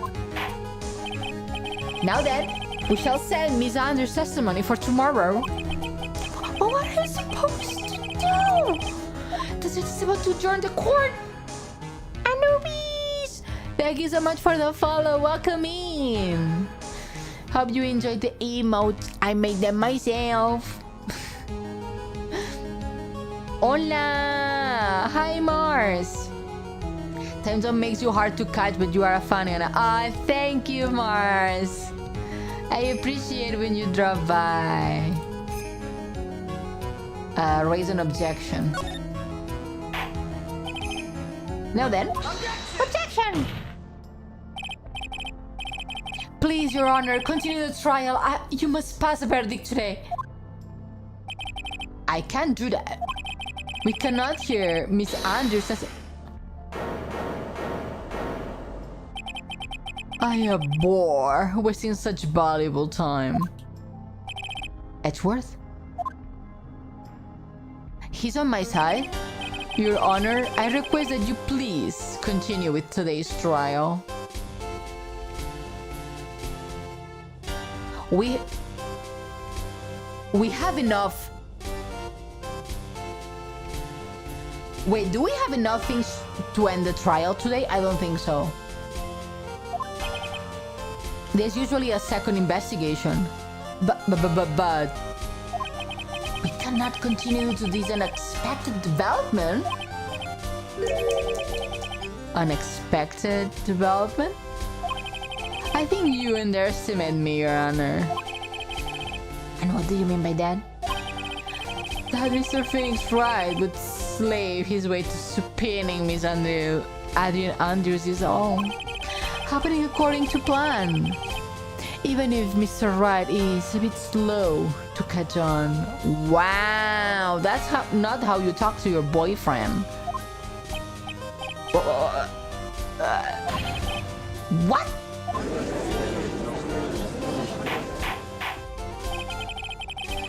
What's the meaning of your statement, Mr. Edgeworth? Miss Adrian Andrews is currently waiting in the prosecution's lobby. He knew? This piece of shit knew? She's the next witness. Everything was planned out in advance by this man? Somehow, I knew there was no way Edgeworth would overlook Miss Andrews. Looks like this battle is far from over. Exactly. Not exactly me. What the fuck's wrong with you? Very well. We will call the next witness. However, before we proceed, we shall take 5 minutes recess. Please prepare your witness in that time, Mr. Edgeworth. The court will now take a 10-minute recess. And I will take a drink. To be continued. Let me save.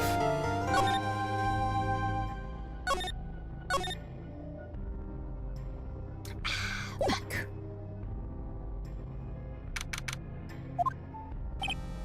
Dude, I can't believe that Adrian. No way, not cool and collected Adrian Andrews. She's your manager. It would have been very easy for her to pull this off. The only person who had easy access to the knife you used at dinner was, well, her. So after the ceremony during the break, huh? I was sleeping like a log the entire time. See, she could have also easily planted that blood cover button in your hakama. Because she was the one who came to wake me up? Then, dude, you are saying it really was her? Yes, she's the real killer. She was the one who murdered Juan Corrida. Are you sure about that? Are you sure about that?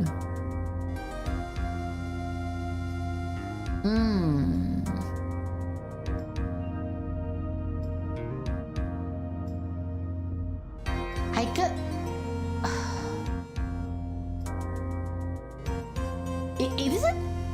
It isn't too easy that it's her.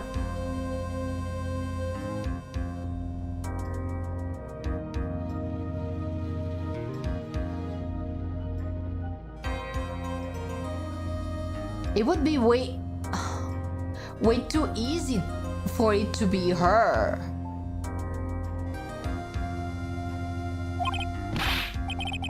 But why? I thought she was buds with Juan. She has her own agenda. Her own agenda? What are you talking about? I'm sure you will see by the time this trial's over. It will be alright. I will get you acquitted by the end of today. Get the verdict that's refreshing like a spring breeze. Okay, Mr. Lawyer, dude. Phoenix. You think her motive is related to Celeste Impact's missing suicide note, right? Yeah. Miss Andrew depends on Miss Impact's as her strength and reason to live.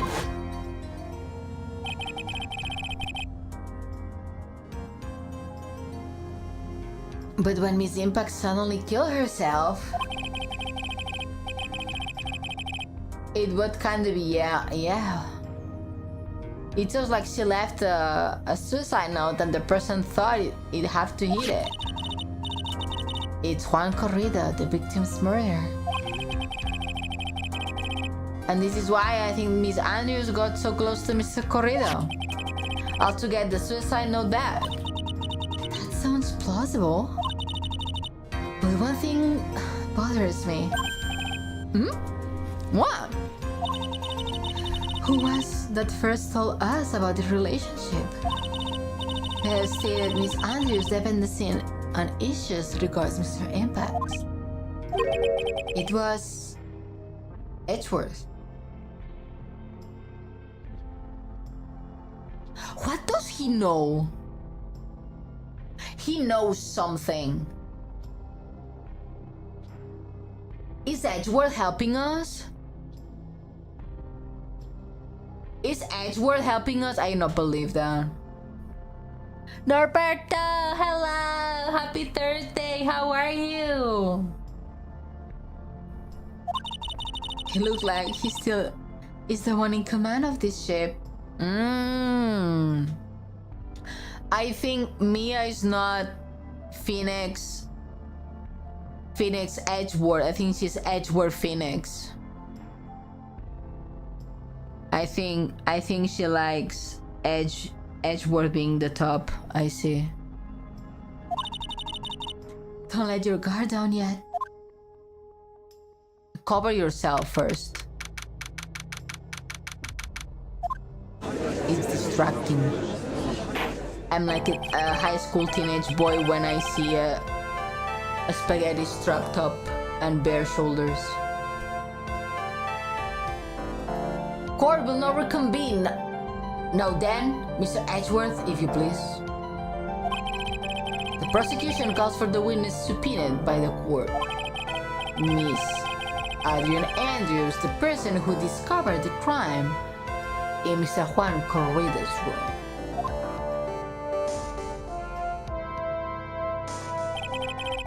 What is your occupation? I'm the manager. I am the manager of the defendant in this case, not in guard. I see. Now then, before we begin, Your Honor, I have one request. Yeah, sure. What is it? I'm sure everyone in this room is wondering the same thing, and would love to find out more about my relationship with the victim. After all, it was the topic of a certain weekly magazine recently. No, I have no idea what you mean. I've never even heard about Gossipland. If the judge was ever a prosecution witness, he'd do all of the work for me. Anyway, I was wondering if you could please tell us about your relationship with the victim? Yes, I was seeing Mr. Corrida. I was also aware of his rivalry which existed between Matt and Juan. But this was a private matter between Juan and myself. So it was fry and bait matter, or it was bite and fry. Reminds me of fishing. Yay, welcome back. But I didn't kill him. No one is accusing you of that. I am accusing her of that. I think there is someone who would beg to differ.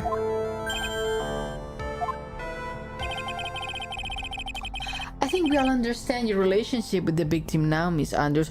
I do not understand nothing. What does it mean seeing him? Were you going to bed with him? Were you going for coffee? Were you trying to change jobs? Seeing has a lot of meanings. My brain stopped it for a second and was responding in my first language. I'm doing good. How about you? I'm doing great. Thank you for asking.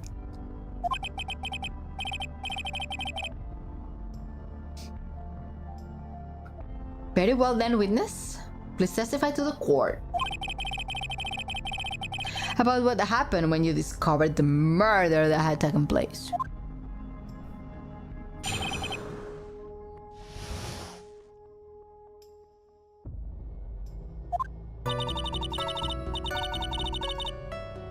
It was time for me. It was time for the show to start, so I went to get Matt from his room. After that, I went to Juan's room. And there was his dead body. I was in shock.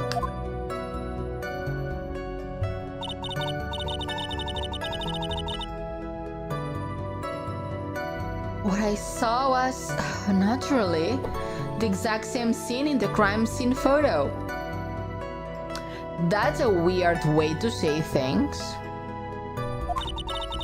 I feel as I thought I was about to faint, so I poured myself a glass of juice. Who would do that?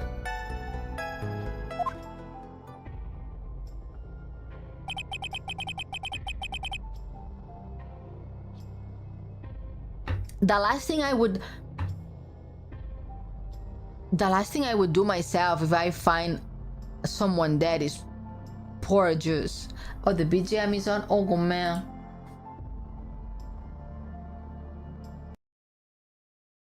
Is it off? I don't know, don't worry. Thank you for noticing, Mr. Haruda.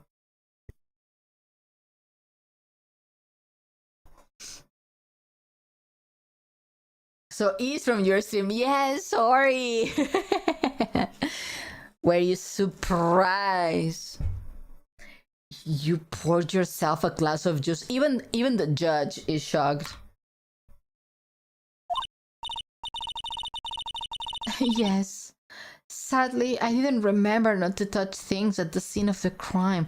You poured yourself a glass of juice and you did not drink it? Girl. And I disturbed the crime scene by moving this one thing. And this is when the fingerprints on the wine glass were made, Your Honor. I see. Well, Mr. Wright, you may cross-examine the witness. Phoenix? She's one cool uncollected customer. And she has the brains to match. Isn't she like an anxious person? She should not be calm and collected. Yeah, I know.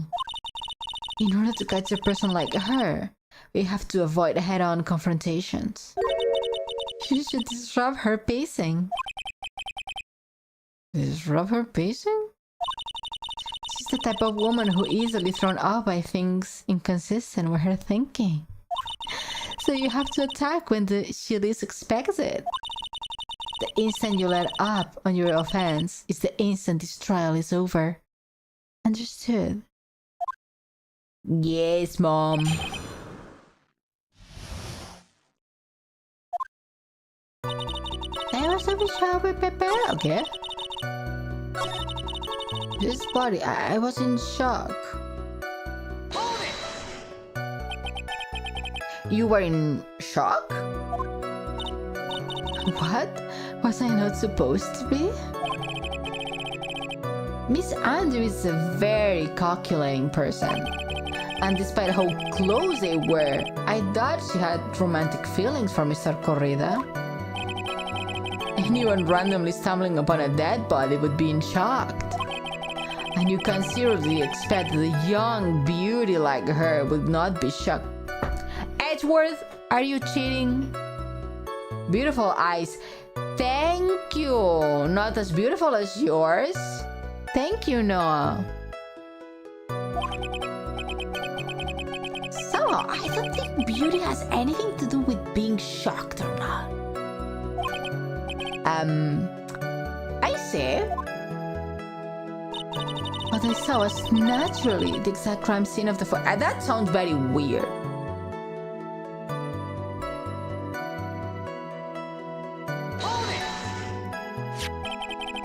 This is the photo you were referring to, correct? Yes. The one with the knife lodged in his chest. And the guitar case was like this too? Yeah, it was open and empty, of course. And then what did you do the next, witness? glass of juice. That's so dumb. Juice? Yeah, there was a bottle of tomato juice on the table, so I helped myself. But you didn't drink any of it, did you? Huh? There were no lip marks left on this wine glass to suggest that anyone drank from it. I wasn't feeling terribly great, so I set the glass down without drinking it. Then what the fuck did you pour yourself a juice for? Miss Andrews, I would like to confirm you with one more time. When you discovered the dead body of Juan Corrida, you were in great shock. And that's when you pour yourself a glass of juice, correct? And what of it? My mind really has complete blank at the time. Your mind was complete blank? I didn't think that was possible of you. Aren't you rude today? It was so dazed that I made one careless mistake. That one thing. What one thing? Oh, never mind. No big deal. Press further. Miss Andrews? I'm convinced that it has, as you said, you made a mistake at the scene of the crime. What I really want to know is, what is this mistake? Actually, so would I. I'm so sorry, it's kind of embarrassing.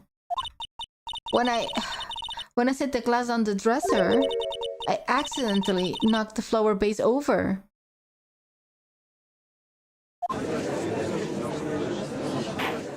Huh? Flower vase? Are you talking about the one on the floor? The mess of glass shards? It was originally on top of the dresser, but when I bumped it with my elbow, it fell onto the guitar case. Why did you withhold such an important piece of information?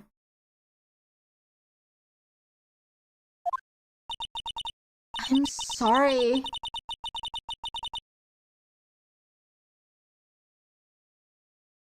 Imagine copying the name. Aren't you two the same person? Objection! Hi, Lucia. Welcome in.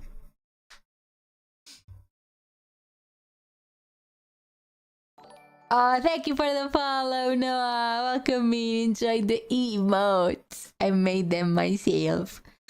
I'm sorry. I thought that since the crime scene was already in disarray, that people would simply assume the base was just another part of the mess. Thank you for lurking, Ray. It looks like yet another fact has come to the light here. Please add this and anything else you have revealed to your testimony. I'm sorry, but I have nothing more to add. I didn't touch anything else.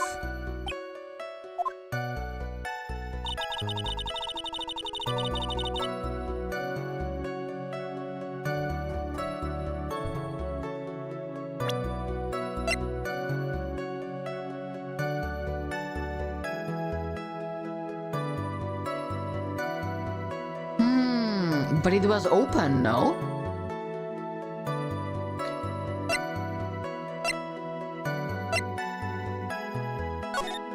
It's open, so there should be water inside. But it's closed, on top of the lid. That doesn't make sense. Objection! You testified that you knocked the flower vase over in this, correct? Yeah. Are you sure it fell onto the guitar case? Is there a problem with what I said? It's not some problem, it's a major problem.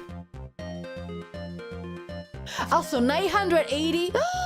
Thank you so much for 980 followers. My brother, it's closer to coming to stream when we get to 1K. Only 20 more left. My poor brother. Coming to stream. It's true that the top of the guitar case was wet with water. However, what exactly? That's exactly why it's so strange. Miss Andrews, you testified that the bass fell into the guitar case.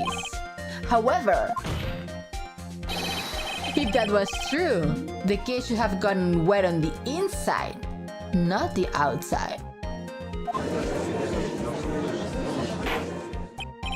That's very true. Furthermore, there is one other strange thing about this guitar case. What is that? Let's take another look at the crime scene photo. It's on top of the water. Remains of the bass are scattered on the floor. And what's wrong with that?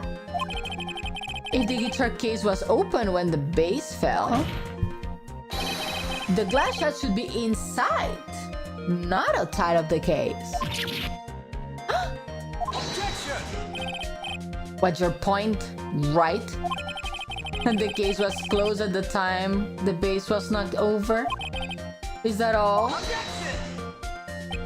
No. Think back to what Miss Andrews testified to.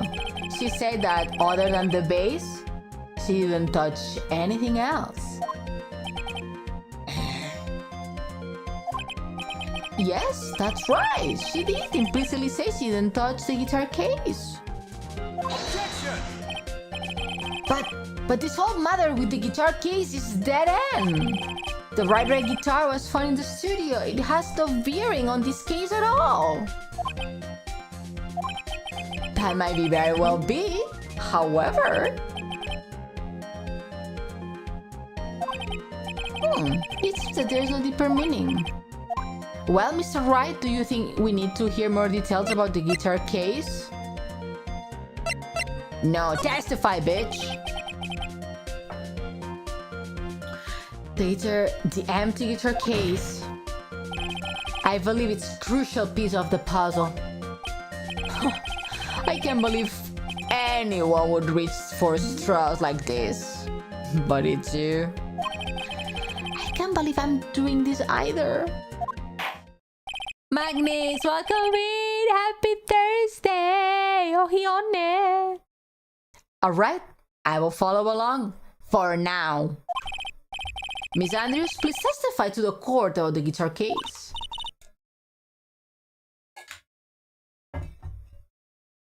Yes, Your Honor.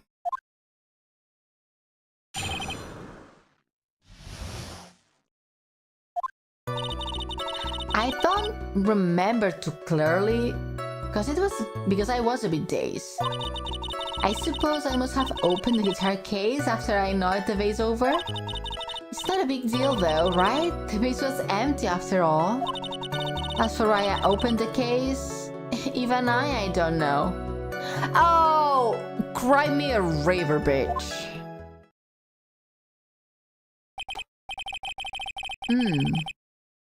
It looks like this really wasn't a very important point. Wait.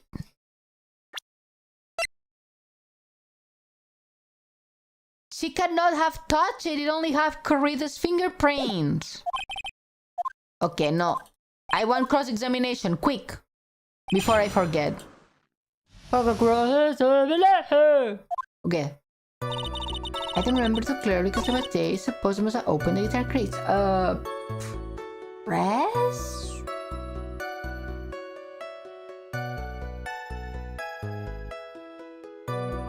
Or present? There is no way you were the one who opened the guitar case. See, Phoenix and I think the same. Why would you say that? Bye now, my play. Ooh, go have fun playing games with your friend. Enjoy. Thank you so much for dropping by and for the follow, Noah. Have a good day. Why would you say that? It's elementary, my dear. Because the only fingerprints on this guitar case are those of the victim. It was me, I did it. No, Lucia is way too nice to do that. Was it Miss Andrews? You shouldn't assume that I must have left prints just because I touched the case. Then what? What do you mean? What if I were to tell you that I was wearing gloves at the time? Gloves? Why would you be wearing gloves at the time? Listen, bitch. Listen. Your fingerprints are on the wine glass. You cannot pull things out of thin air. You cannot say whatever it's convenient to you. She's the killer. She is the killer. I'm convinced now that she's the killer. Of course I dress up for the occasion. Yes, now I remember. I am most sure I was wearing a pair of thin gloves. Oh, girl. Oh, girl. I see. Well, Mr. Wright, it seems the witness was wearing gloves at the crime of the scene. At the scene of the crime. That's strange. You were wearing gloves? Isn't that a little strange? Why is that strange? Do you have something that would prove I was not wearing? You are for fucking real, girl? Take that! I have you proof right here. This wine glass. The wine glass? You left your fingerprints very clearly on the wine glass! No, me. Even if you took your gloves off when you pour yourself this glass of juice, wouldn't you think it was just a little strange? That you put your gloves back on just to open the guitar case? She broke the glasses? That's scary.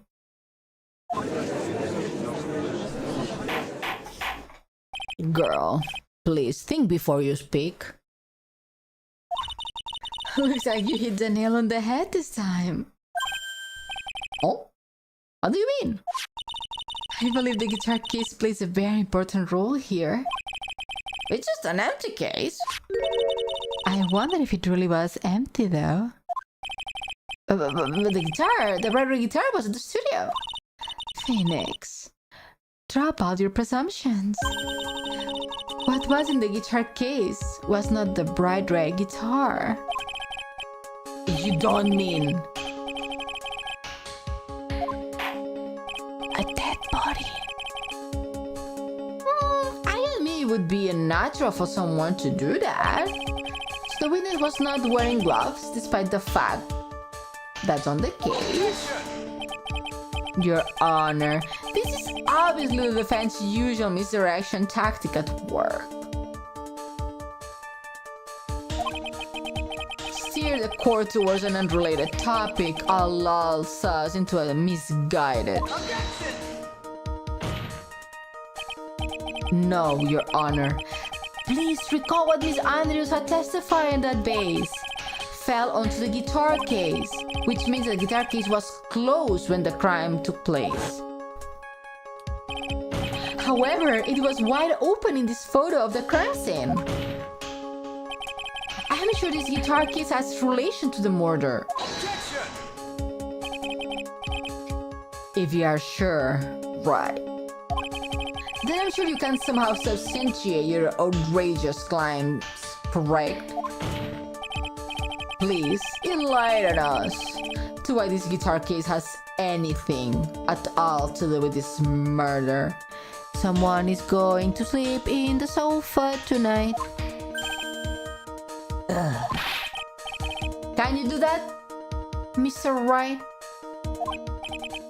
Well, let's suppose for a second that the bright red guitar was not the only thing that could have been in the case. You don't mean to suggest... So you intend to push your theory that the case was not empty? Is that it, right? I wouldn't say something I didn't intend to prove. Deflate that hair of yours. You haven't proven anything yet. Now then, let's have it. What was inside this case at the time of the murder? What was it?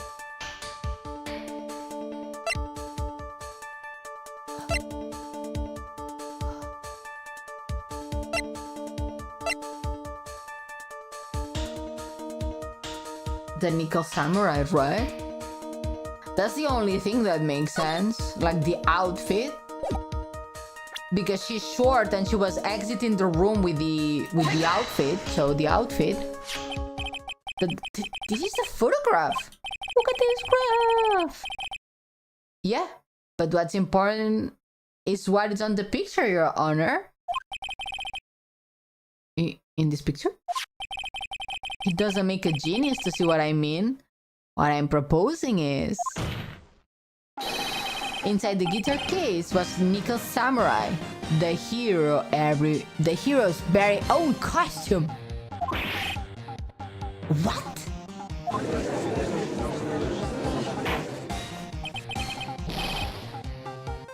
Mr. Wright, explain yourself. Right, are you saying that the witness opened the guitar case to take out the costume? What insane point would be there to be doing something like that? Hide? The insane point would be to wear the costume, of course. Miss Andrews put it on to hide her identity so she could make her escape. After all, you couldn't let anyone see you leave, could you, Miss Andrews? It's her. She's the killer.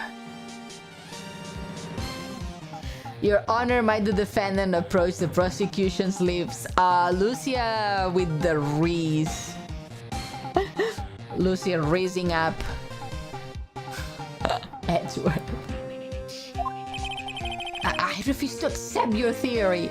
No one's asking you to accept it, though.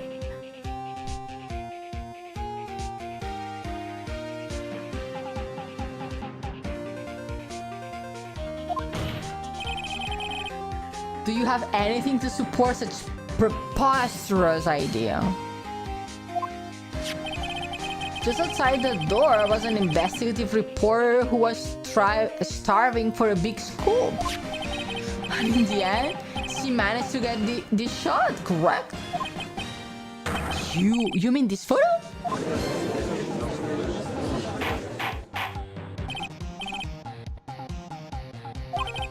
It looks like we have wandered into quite another mess again, haven't we?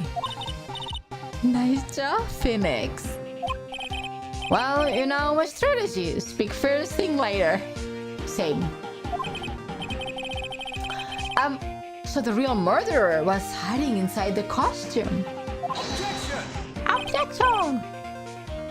Wait 1 second, Your Honor. The Nickel Samurai costume would have been mud in guards. Why would something of the defendant be in the victim's room? And inside the guitar case of all places. Oh, true. That's a little baffling. Mr. Wright, the court would like to hear your thoughts. What was this Nickel Samurai costume doing inside the guitar case? A spare? What else could it be? I mean, even for productions, they have at least 2 to 3 like, just in case. Mr. Engard did not take his costume off during the break period. In that case, the costume we are talking about was a spare one. What? Yeah. for film productions and stuff like that, they have at least one backup costume just in case. I think for Marvel movies, I think they at least have 3 backups. I think it's pretty standard in the industry to do that. Then, are you saying that on the night of the murder, there were 2 Nickel Samurai's costumes in the Gateway Hotel? Yes, that's what I'm saying. And how you explain the costume was inside the guitar case? I don't know.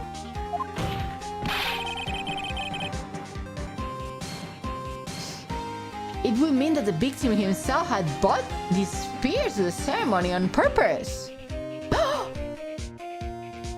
Wait, didn't the Nickel Samurai have to do a press thing after to quote unquote expose something or something like that? So maybe Juan was the one who did that.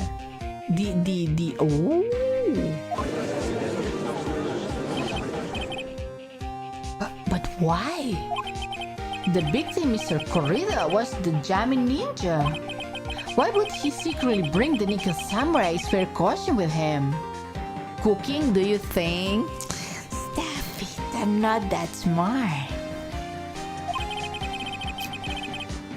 What could be the reason behind such a peculiar act? And therein lies the sticking point. Objection! Why do I know it and you don't? What are you mumbling to yourself about known? The brain is braining? Thank you. Have you been rambling all of this time without any sense of inner monologue? Oh, no, I just... Mr. Wright, please explain yourself. Why do you think the victim had the Nickel Samurai spare costume? Phoenix, are you sure you can explain this one? Think carefully before you answer. And answer with gusto. I believe in you. Right!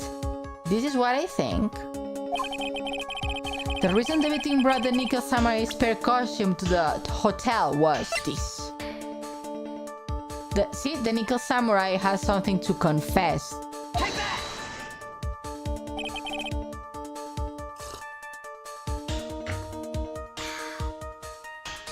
What is this? On the night of the murder, after the stage show, the Nickel Samurai was going to hold a special press conference. This is the word I was looking for, press conference. A press conference? Yeah? The Nickel Samurai was supposed to confess something at this conference. I heard about this as well. For once, you are not making something up, right? But what struck me as strange was that Mr. Ingord himself said he had no idea he was supposed to be holding a press conference that night. But how can that be? The way I see it, that can mean only one thing. The conference was set up by no other than the victim, Mr. Juan Corrida himself. The victim? Yep. The spare Nickel Samurai costume was prepared for that very conference. Miss Corrida was going to hold that press conference as Nickel Samurai.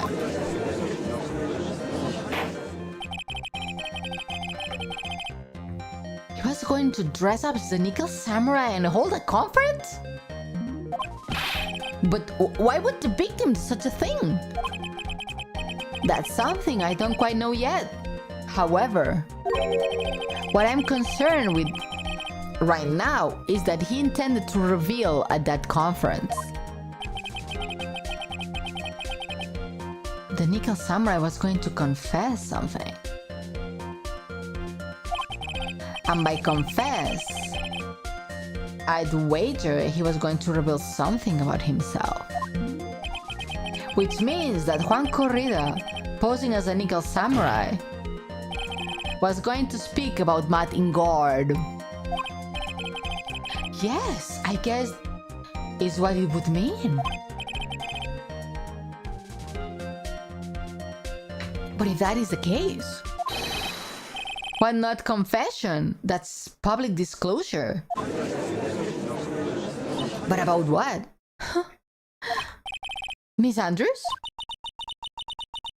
I can see why you are pros at what you do.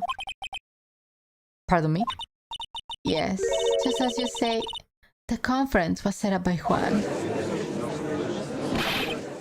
Miss Andrews, please offer us an explanation for this.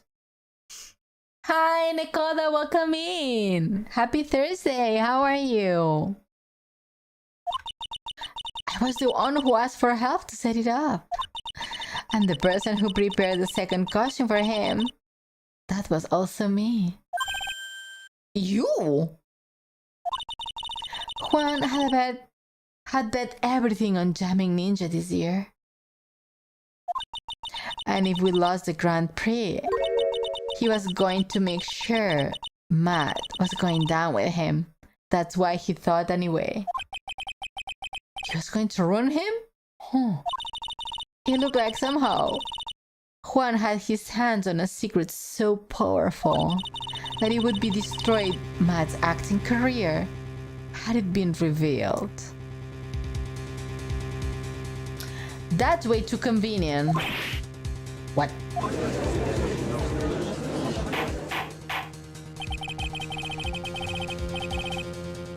And do you know what this secret is, Miss Engar is, Miss Andrews?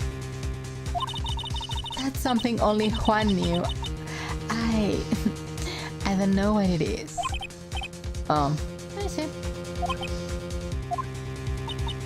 I've probably been coming off quite suspicious to everyone, but that's to be expected. I've been trying to protect Matt after all. Protect Mr. Ingor? And yet again, another strange bit of truth comes to light, it seems. Miss Andrews, if you could, please tell us the truth about your behavior. Yes, Your Honor, I understand. She's not gonna say the truth. Let me stretch, please. I need to stretch. I'm doing fine. You just recommended, so I'm sick for a bit. Oh, thank you so much. Thank you for lurking. Hope you don't mind. Not at all. You are the most welcome between us. Thank you, drop by.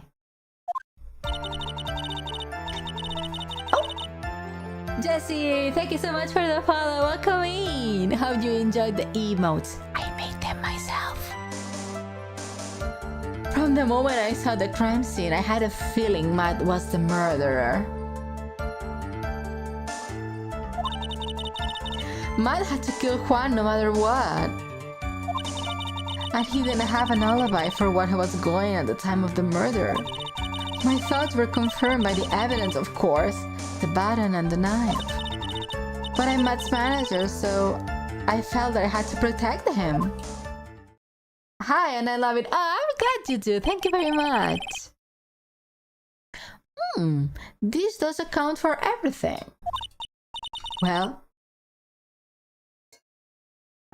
I'm the logical type. We are finally seeing her true self. She's more nervous than a scared rabbit. If the defense can find no fault in this testimony, I'm ready to make a ruling. Please keep in mind as you cross-examine Mr. Wright. Okay, I'm gonna cross-examine. Cross-examination! Okay, let's go.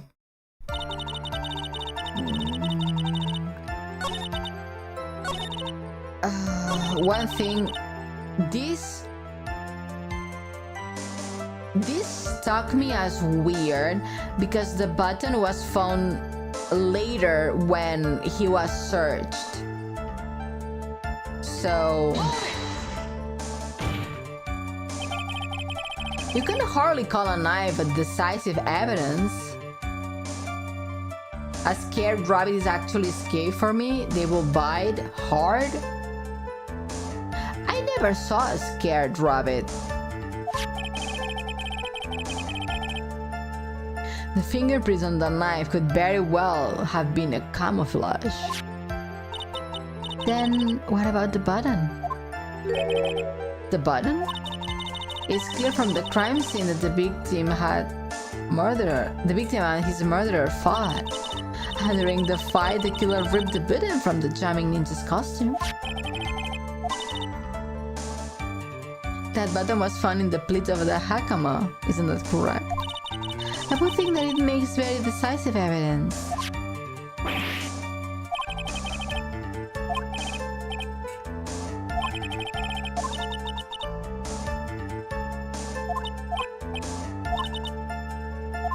Okay. I don't care, I want to cross-examine. Shut up, everyone. But how do you know that?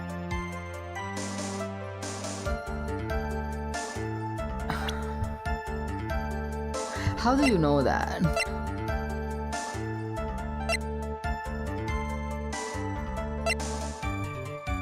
Strangle with a scar, then stab with a knife. That doesn't sound that there was a fight.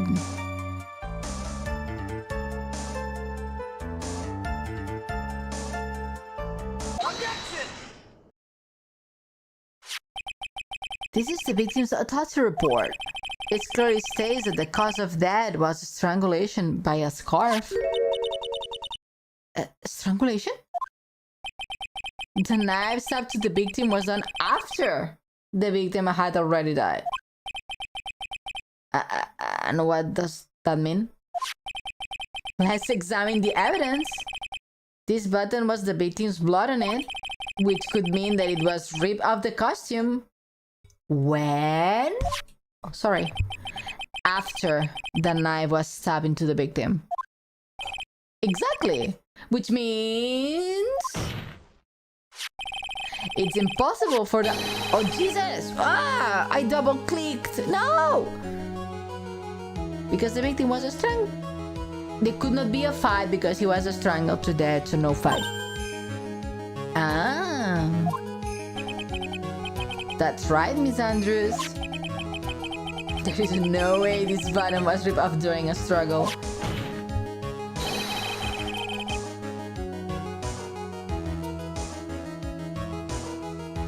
This button was consciously pulled off the victim's already dead body.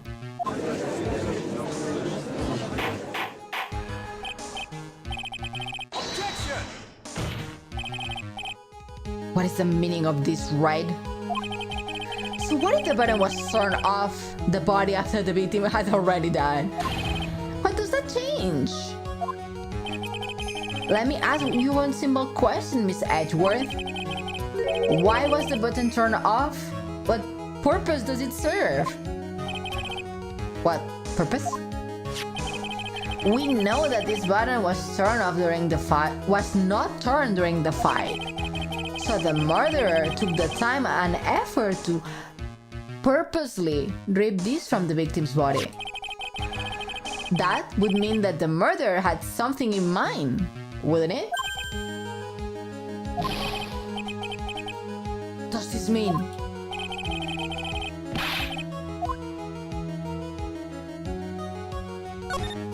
Hello? There is only one logical reason for doing something like that. It was to pin the crime of Mr. Ingard. Yeah? There is no way anyone would put a bloodied button in their own pants. That's right. Mr. Ingard was set up. By the real killer, of course. And the real murderer is? Well, Mr. Wright, who in the world is the real killer then? Finally. I can't believe I managed to bring this trial all the way to this point. Phoenix, you can't let your guard down yet. Not until the very end. The real killer, the person who planned to frame Mr. Ingard is... you. Take that! Miss Adrian Andrews. I choose you. I choose you, poor Pikachu. You are Mr. Corrida's killer. What? Then yeah, she's the true killer. I mean, Phoenix is hardly ever wrong. This is a very grave matter. Do you have any evidence that supports your charge? Your charge? Any evidence? All of the evidence points to Miss Andrews. How preposterous? You can't stick any of that on me. I can't. Can I? Would you care to test me? Then what about this knife? The knife was used to stab the victim after already being strangled to death. It was used to throw suspicion onto Mr. Ingard, naturally. A knife covered in the defender's fingerprints could only be taken from his room. And the only one who had dinner with him, who knew which knife to take, was you. How many glasses does she have? Then, what about the button that was found in Matt's Hakama? Emma put you on the TV. I'm heavily invested now. Thank you. This trial is very good, apparently. It's the last one in the second game. This button was removed from the victim's body after he had already died. The only people who have gone were the person who found his body or the killer. However, if Martin Guard was the real killer, there is no way he would have put such incriminating evidence of his own Hakama.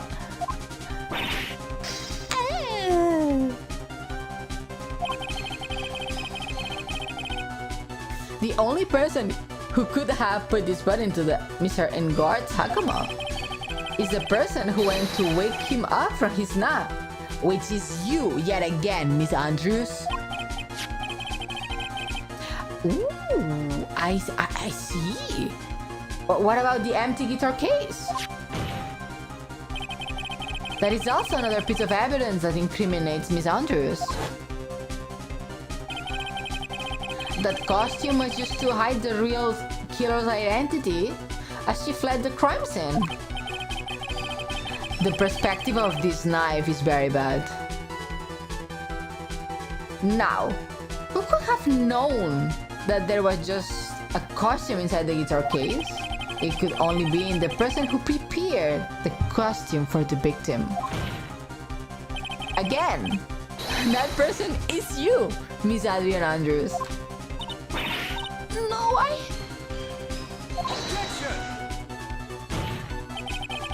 But Miss Andrews' fingerprints were nowhere to be found in the guitar case. And it was you who proved that she was not wearing gloves at the time. That's right. That's because she did not intend on leaving any prints. If anyone had found out that she had touched the case, they would have asked her why. So to avoid leaving any prints, she used a towel or something else to open it. But the glass of tomato juice is a different story. Miss Andrews purposely left her fingerprints on the glass to show that yes, indeed, she was the classic day's discoverer of a dead body. And to top it all off, there is this photo. A photo of the killer as they exit the scene of the crime. No reasonable person on earth can believe this nickel samurai is Mr. Ingard. He could be too sure for his own costume if it was him. Speaking of how tall people are, Miss Andrews, you're also kind of short in stature, are you not?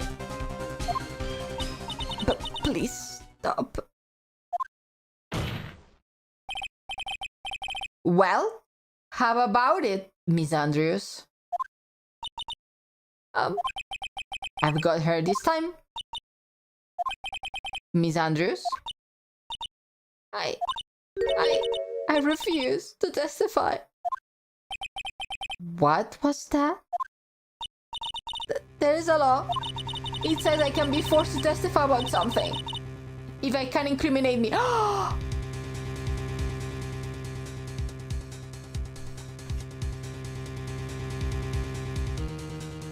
Is she saying that she's the killer? Is she saying that she's the killer? Did you kind of confess?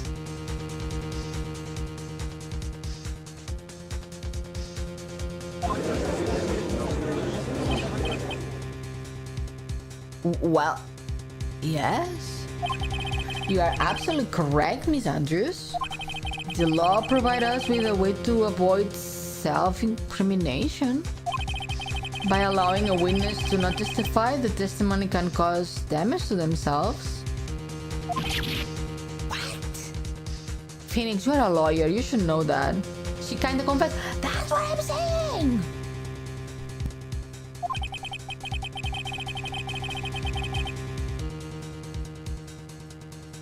Pleading the fifth is not something most people would think to do on the spot.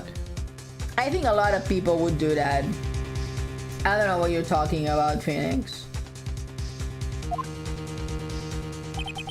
Actually, thinking back to yesterday in Mr. Ingot's room. Adrian Andrews? Yes? Think hard about what we just discussed. Understood? Fucking Francisca. It's always Francisca's fault. That's it. That's when Francisca planted this idea into her head. She must have told Miss Andrews not to testify if anything looked bad. You did a good job proving everything up to this point, Phoenix.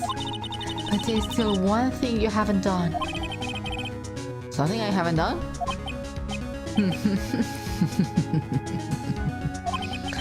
What's wrong, Wright? Are you finished already? Run out of evidence? What is so humorous, Mr. Edgeworth? I'm sure you realize this well, Your Honor, but everything to the good lawyer he has proven up to this point is meaningless.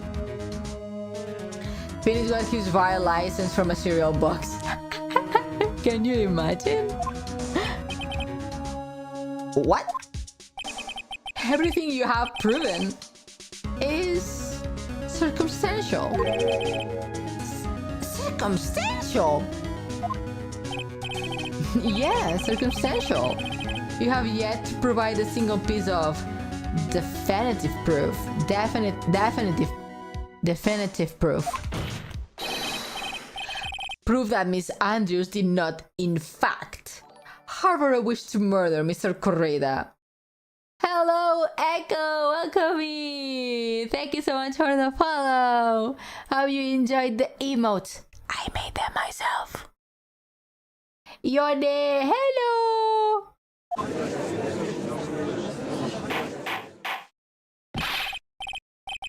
Miss Andrews, you... Did you want to kill Mr. Corrida? I believe this may lead to me incriminating myself, so I will abstain from answering.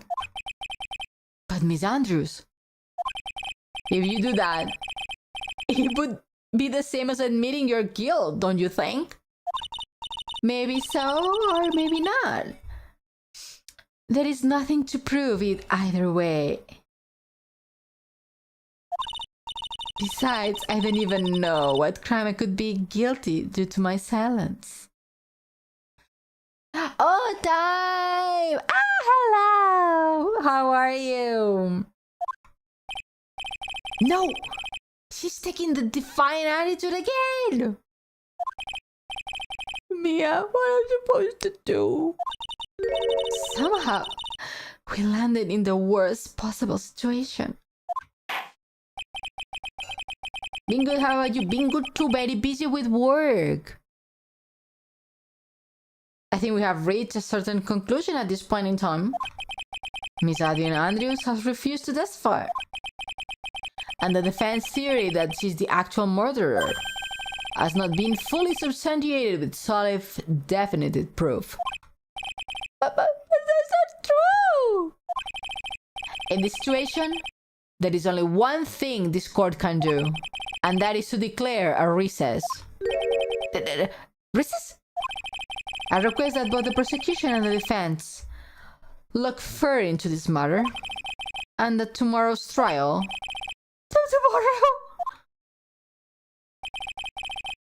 We don't have it tomorrow! If we don't get not guilty verdict today, then...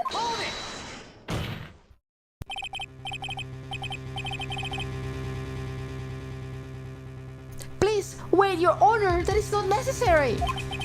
The trial, please continue the trial. What are you sweating for? Your client is getting one more day to live, isn't he? That's not it.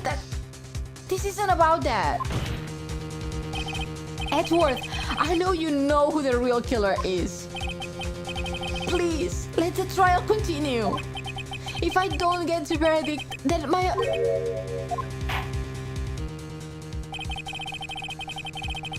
But it's impossible to continue as long as the witness refuses to testify. Now then, this court is... The boyfriend comes to save the day! It's not impossible for this trial to continue.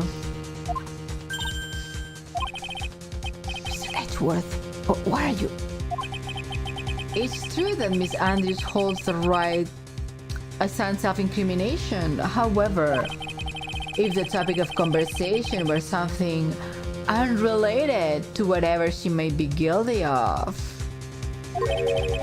then she has no right to withhold testimony. Yeah, that is very true, but actually, there is one little thing that I'm curious about. Miss Andrews? When you found the victim's dead body, you pour yourself a glass of juice? Yeah, and I can't help but think how unnatural that is. I've been saying the same for 3 hours. Usually when one finds a body, they are shaking up, not stirring a glass of juice. Yeah, you would call the police minimum or an ambulance. So my actions were unusual, but I have already...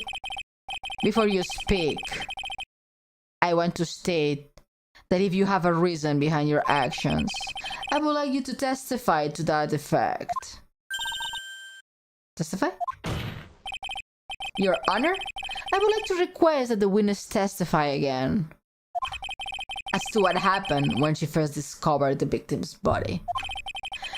Whatever we find out in this testimony should not be way implicate the witness.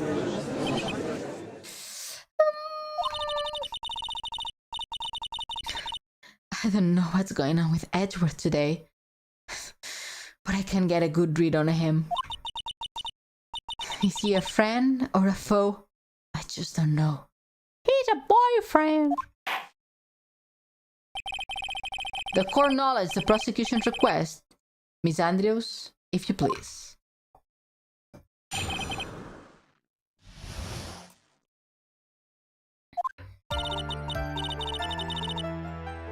That glass of juice. I didn't really pour it for myself. I was surprised when I walked into the room and saw it in that messy state. And Juan, he was sitting slumber over the tire looking in the corner. When I saw him sitting like that, I thought he was... The thought that he was dead didn't cross my mind. To be honest, I thought he had just fainted or something, so I went to pour him some juice. When I realized that he was dead, that's when I knocked the flower vase over.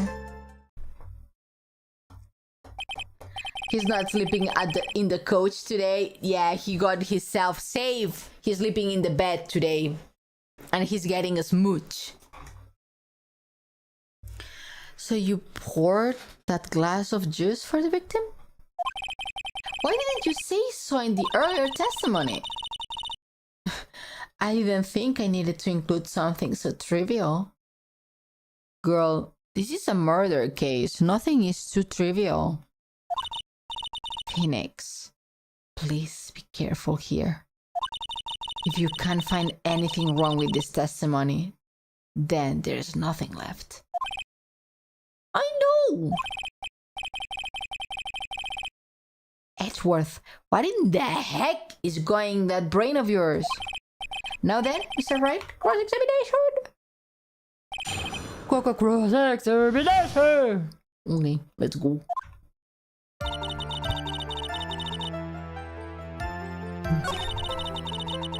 The rooms are in a messy state, and Juan has when I sensed it, I thought that he was dead didn't cross my mind. To be honest.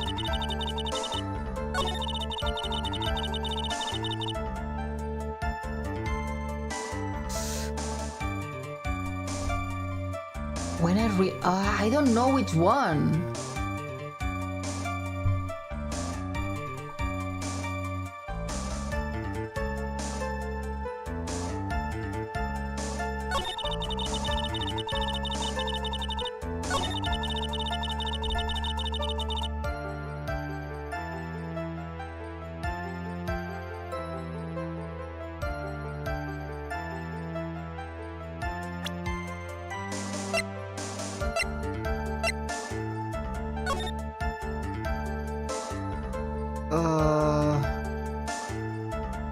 No, I'm lost. Me too.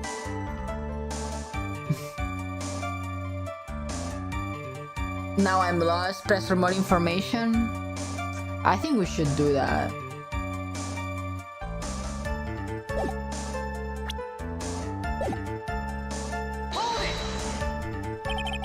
Then what did cross your mind? I thought maybe he had smashed everything up in anger because he lost the Grand Prix. And then felt tired after his rampage and he decided to take a nap. Anyways, that's what I thought.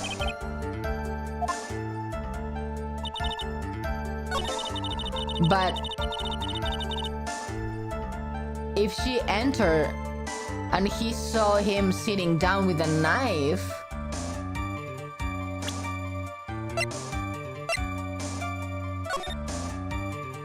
I mean, you cannot miss that.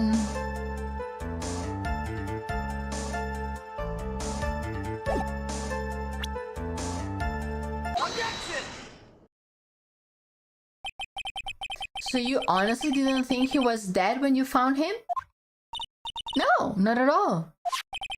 Even though this is what you saw when you discovered the body? Yeah, the knife. I was thinking, even if you come inside the door, you can see the knife on his chest. Also, the heart is not there. So, what is the meaning of this? Isn't it obvious, Your Honor? There is a knife sticking straight up Mr. Corrido's chest. Anyone who saw this scene would have immediately thought that it was a dead man. Well, you see, I doubt a single person in the world would mistake this for someone who fainted. And then so nonchalantly pour something to drink. Your point is, Miss Andrews, Your testimony just now, it was all one giant lie.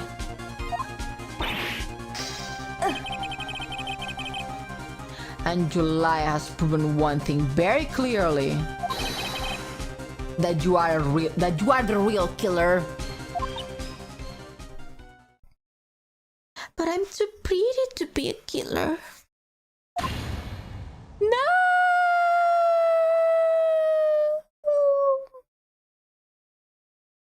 Did we do it? Did we do it? Is the end? It looks like the defense has somehow brought the ugly truth to light. Did we did it in a day? Did we did it in a day? Gringy Thingy! Thank you so much for the follow. Welcome in! Thank you, thank you. Hope you enjoyed the emotes. I made them myself. The defendant, Mr. Mattingard, is not guilty after all. But that's... Hi, I like Ace Attorney. I do too. I like Ace Attorney. What's your favorite one? We are only on the second game, so... But that's impossible. You're wrong. Miss Andrews. Try to have some composure.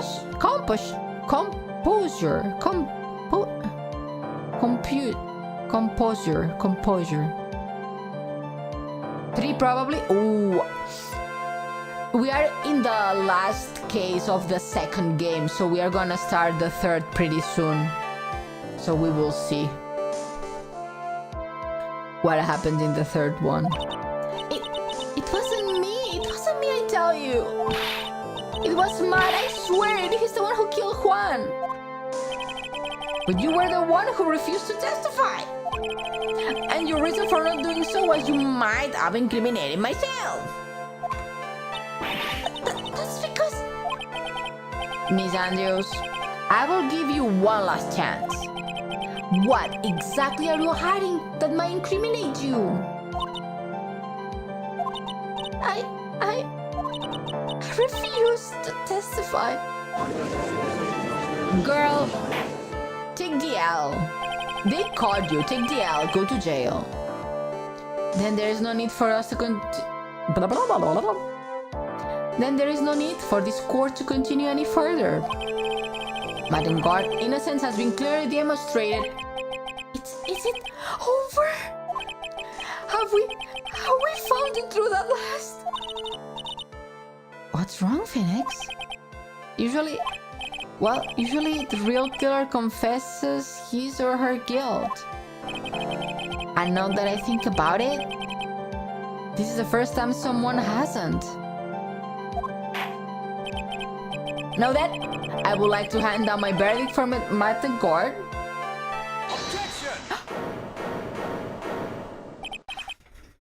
He's going back to the sofa. He's going back to the sofa. He's going back to the sofa. Your Honor? The prosecution feels that it would be premature to pass down a verdict at this time. What? The reason is quite simple. The witness has yet to speak the absolute real truth.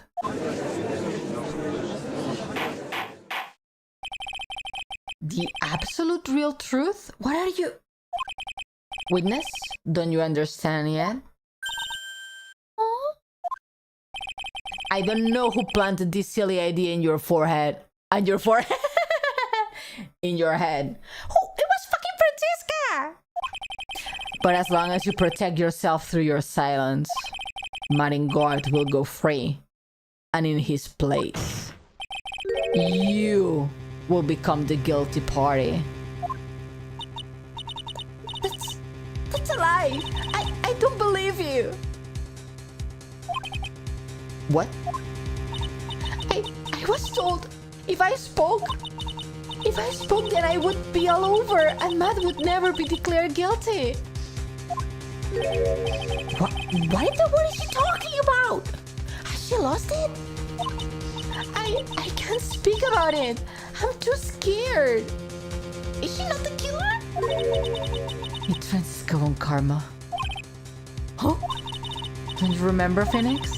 Miss Andrews lives by gripping tightly into the words of another. Because she doesn't have the strength to believe in herself. Then, right now, Miss Andrews is... Yesterday, she was tossed a lifesaver by Miss Von Karma. Don't say a word, no matter what happens. If you do, Martin Guard will be acquitted. Miss Andrews undyingly believes in those words right now, and it's climbing into them. Then what should we do? This is the first time I've come across anything like this. A mentally ill person?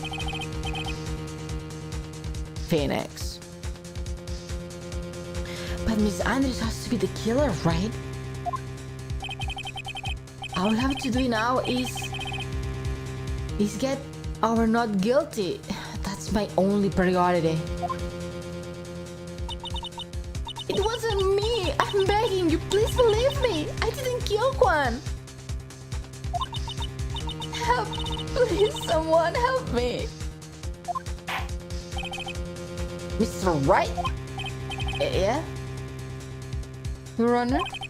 The court can't continue on like this, therefore I'd like to hear you what you intend to do. What I intend to do? What I'm supposed to do? What I'm supposed to say? Right, I suggest you to think very carefully about this. Think about this witness did and what she did not do. And think about who is the real mastermind behind this crime. Francisca! Who's the real mastermind? Isn't that obvious? There is no one else it could be except the woman crying over there. Right? Come on now. What will you do? What kind of man are you, Mr. Phoenix Wright?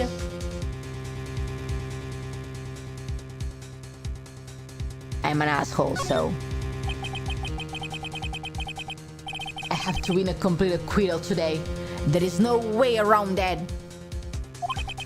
But... I can't bring myself to do it like this. Not when she's making a face like that. Oh, he's be getting soft. Miss Andrews, I would like to know what you are really hiding. Mr. Wright, are you sure you know what you are doing? Sure, Mr. Engard would get an acquittal, but in this place, you would... But in his place, you would be found guilty. Is this how you really want this trial to end? Be quiet! How dare you! You're trying to trick me! Okay, girl, whatever. Go to jail. I don't care. It's your life. I guess. That's enough! I commend you for trying, Mr. Edgeworth. However, it's clear that the defense attorney is the truth. You're wrong!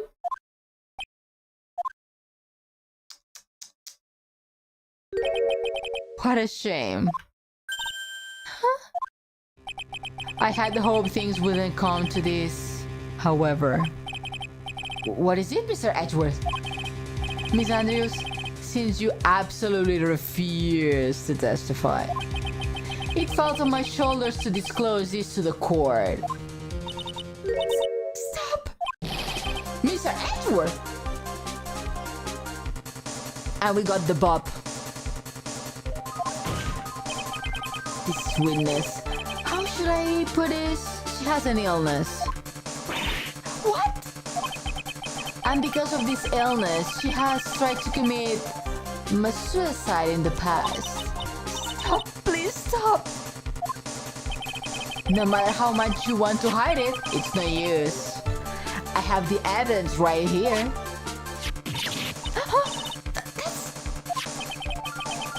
That's the second part of the suicide report. The attempt suicide report. What will you do now, witness? You know what I'm about to do, don't you? Will you now reveal to the court the true nature of the pitiful woman known as Adrian Andrews? The secret of her dependent nature. Having other people know about this scares her more than anything else in the world. Bro, why this game has so many plot twists? Is this a plot twist the game? Yeah, one after the other. Usually the last case in the game has the most plot twists. Please stop, I beg you. If people find out, I will... They don't care, girly pop. If you are going to say you would choose that is no concern of mine.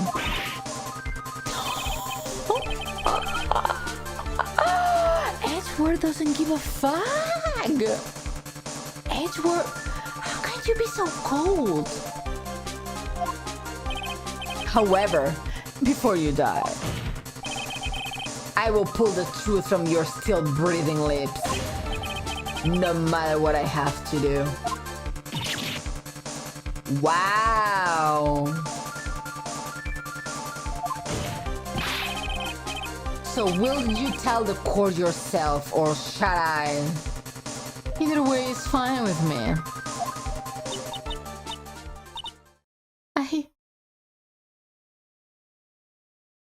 Damn, that's hot. I mean, what? Lucia, no! I will tag, but please help me. Help you with what? Nothing matters anymore. My crime. When I first saw him, I really thought he had fainted. Honest. When I realized he was dead, that's when I formulated my plan.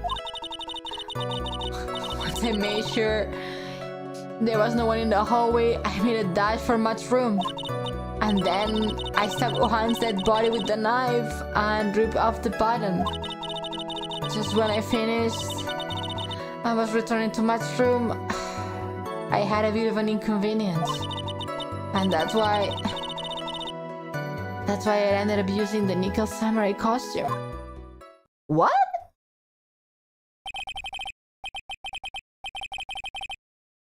Set the body with the knife? Why would you do that? Excellent question. Isn't it obvious? To pin the blame on a certain person. A certain cowardly man. What do you mean by all of this? It may take this court a little while to understand, but this is the truth.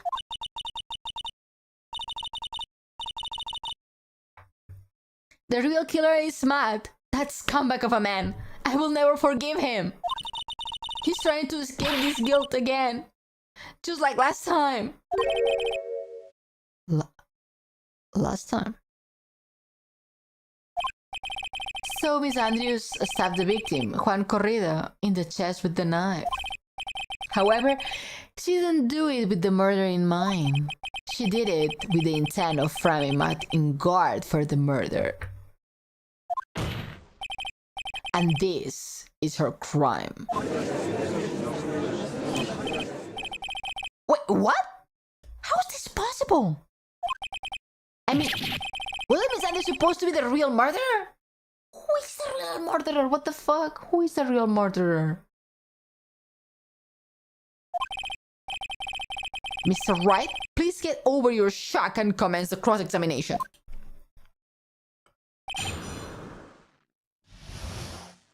Okay, I guess.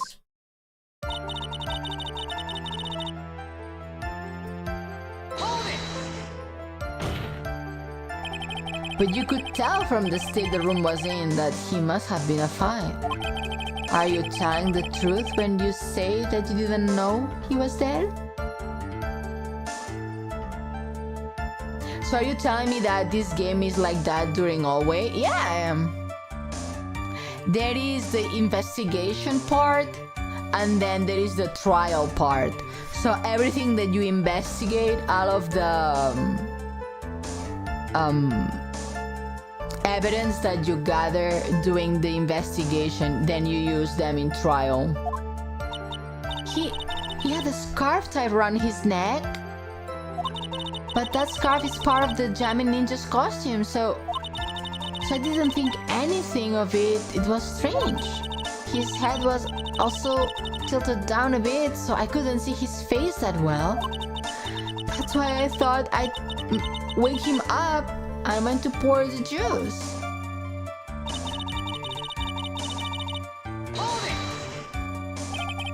What is this plan you had? I knew right away the murderer was mad. I knew because Juan... he was going to expose Matt's weakness. Matt's weakest weak point to the world. So Matt did this to stop Juan and silence him for good. That's when I thought I should forge some evidence and pin this crime on Matt. So the forged pieces of the evidence were the knife and the button? The first thing that came to mind was to plane the knife. Once I made sure... Sorry for my fumble words, not English speaking and my brain doing his magic. It's okay. English is not my first language either.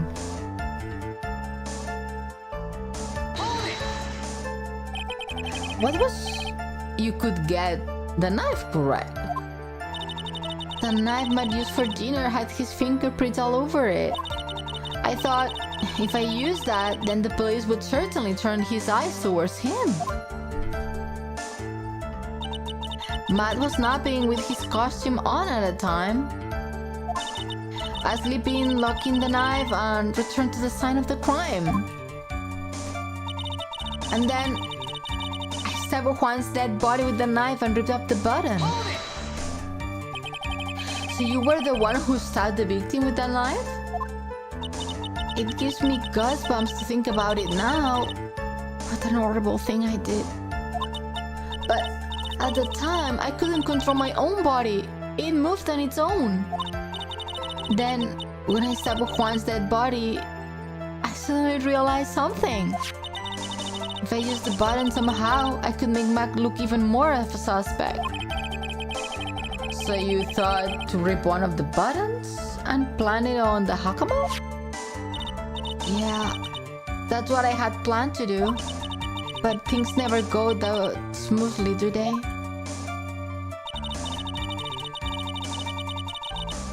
What happened? An inconvenience? There was a woman with a camera at the ready, loitering in the hallway. There was also a woman with a ray gun at the ready, pacing back and forth. I had already been caught and made into big scoop for certainly weekend tabloid ones. So I couldn't very well go out looking like myself and get caught again.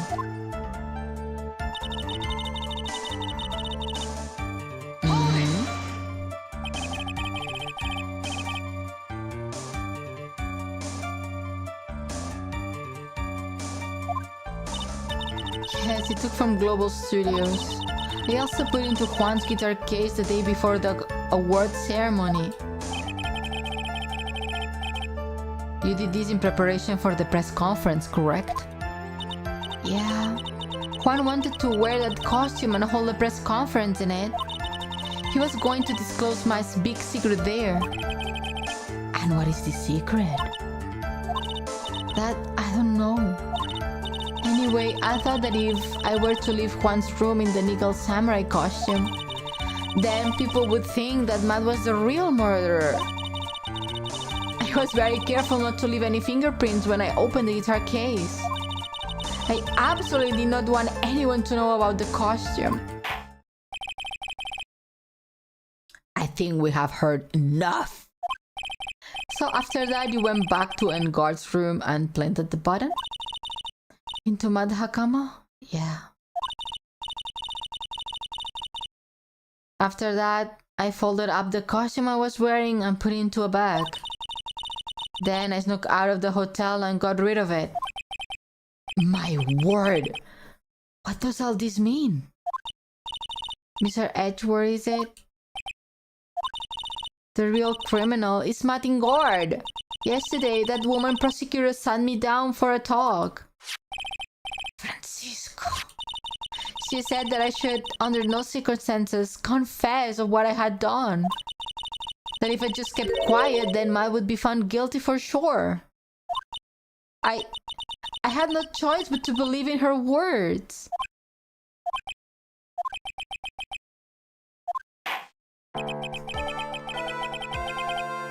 What this witness has done is clearly unlawful. However, as long as her testimony stands, we can be certain that she's not the real killer. Wait, Your Honor! The defense... Right? It's pointless. At this point in time, it's not possible to indict Miss Andrews of anything. Yes, exactly. There isn't a single piece of evidence that points to her as the murderer. The cross-examination of the witness is over, and so is today's trial. You couldn't establish that the witness was the culprit. Please, let it go, Mr. Wright. But... Miss Edgeworth, please place Miss Andrews under arrest for further questioning. Understood, Your Honor. The prosecution will arrange her detention immediately. That's all. Court is adjourned for today. Boop.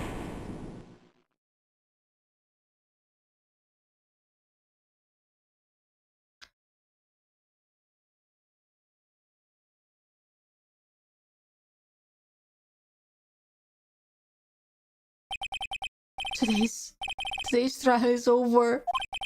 I didn't win an acquittal. Witness, would you mind if I ask you something? Edgeworth? What is it? Before you leave court today, I wondered if I may look at one thing. The card in your hand? It had my interest for quite some time now. What exactly is it? Oh, this? Mr. Wright also asked about this. Although I didn't remember at the time you asked me about it, Mr. Wright. I remember it just now. I found it on the room on that day. The room? That day? Yeah.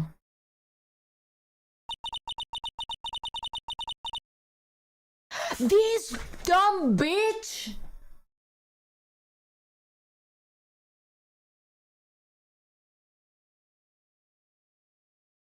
Oh my god, this dumb bitch!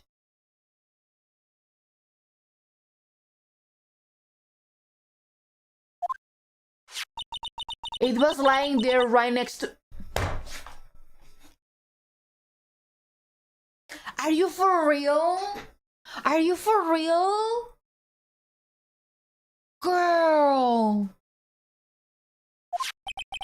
You found that card next to the victim's body? I suppose I must have unconsciously slipped it into my pocket. But it's not that if it card has any relevance to Juan's murder, right? Oh my god! Oh my god! Girl, what the hell? Girl, what?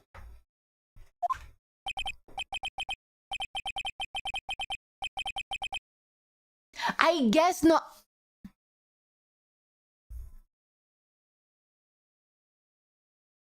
I guess not, he says. I guess not, he says.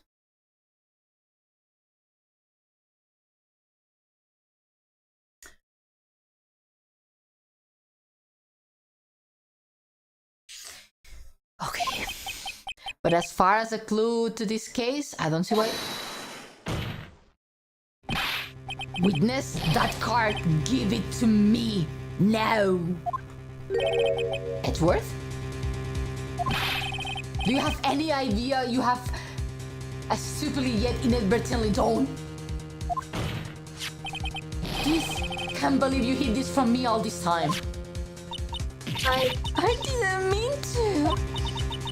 What is this all about? I've never seen Edgeworth so emotional before. I mean, obviously.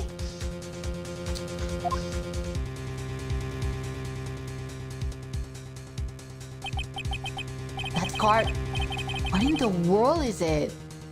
And what does it mean?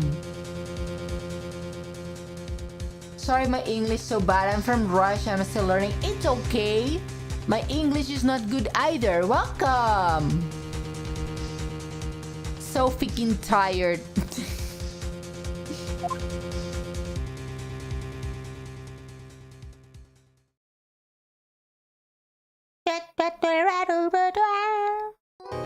Now we can save. Now we can save. Neither do mine. English is difficult, everyone. English is difficult. Oh my god, I swear this woman.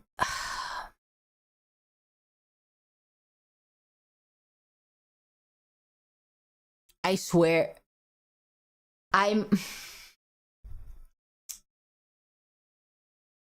How can she be like that?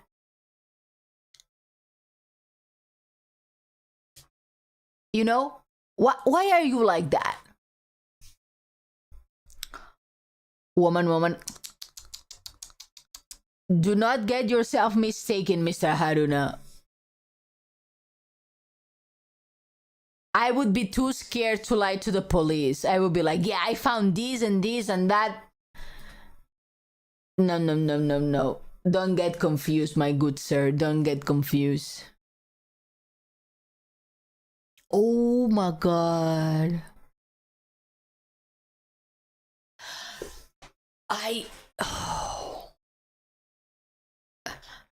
Wow, so she's not the killer. I don't think we have met any other character that could be the killer. She's not even real and I feel frustrated. 10 out of 10 writing, right?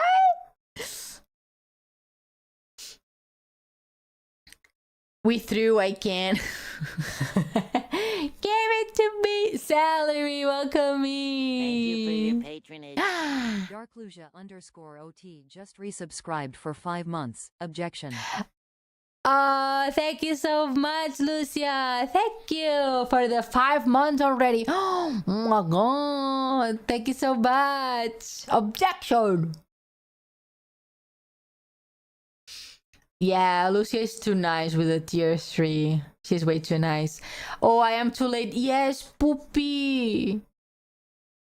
Just a tiny bit late. Just a tiny bit.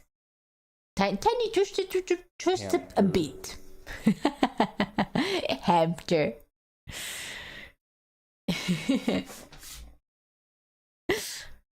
So yeah, wow, you Spoopy, you missed a hell of a trial. It was insane. I need to start doing recaps. What's the thing on my head? It's my wife. It's Laplace. It's my wife and her name is Hoshino Laplace. And she's very funky pop. Ah!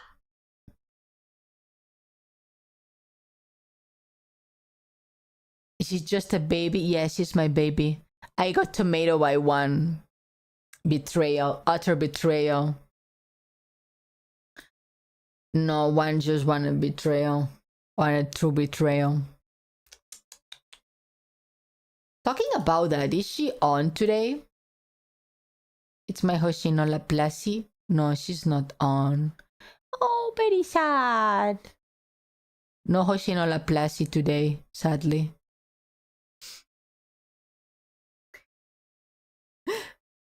Fumo supremacy. Look, Haruda, we have a Fumo enjoyer just like you. Ione plush then. I want to make one myself. Lately, I've been really into Oshinui. like Oshi as in your Oshi, your favorite character, and Nui as Nuigurumi. So I was thinking on doing an Oshi Nui of myself with embroidery face and all of that. I think that would be cute. Yes. Nuigurumi, no, Nuigurumi, yes. Let me show you the time I'm talking about. Oshinui. They are super cute, but I'm not very good at embroidery. I haven't embroidered like in a long time. I forgot a lot of stuff. I need to relearn a lot of it. There are people who make them so cute. This person, I love this person plushies. They are so cute. The faces, I swear, the faces they make are so cute. And they put the templates of the body for free. Like, God bless. I hope your pillow is always cold, that your wallet is always full. Let me show you. They made this one. Wow, dude, that's huge. Gomen, everybody. This is the scuff. They make this, and I find it super cute.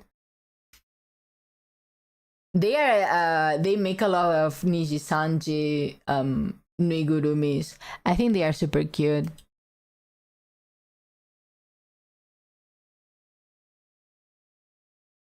Damn, right? They're very cute, very cute.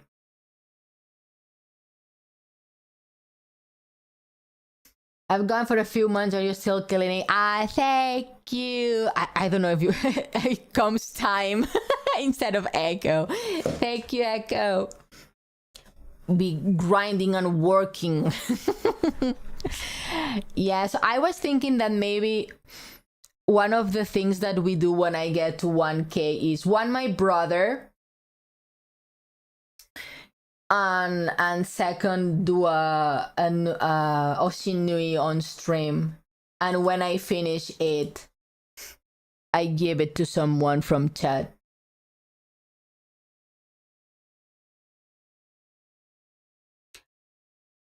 Have your brother run the stream? Yes. So my brother used to be on my stream a lot in the beginning when I started streaming, and by the beginning I mean 6 to 7 months ago when I started streaming. Wow, it's been already 7 months. Insane. So some of the chat were like, oh, when is your brother coming back? How is he doing, and all of that. He's been super busy with work. So I told him, hey, chat wants to see you. You haven't been dropping by and all of that. And he said, well, when you get to 1K followers, we will stream together. And I'm like, okay.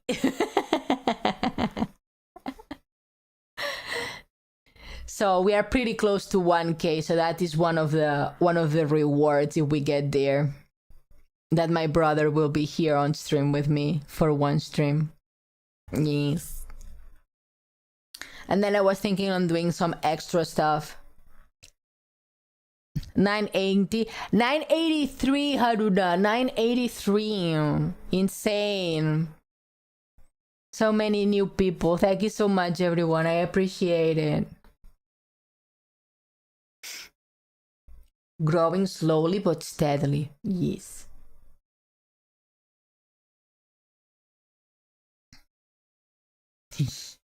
So yeah. So tiny things that we will be working on slowly. And then I have to prepare for the Halloween streams.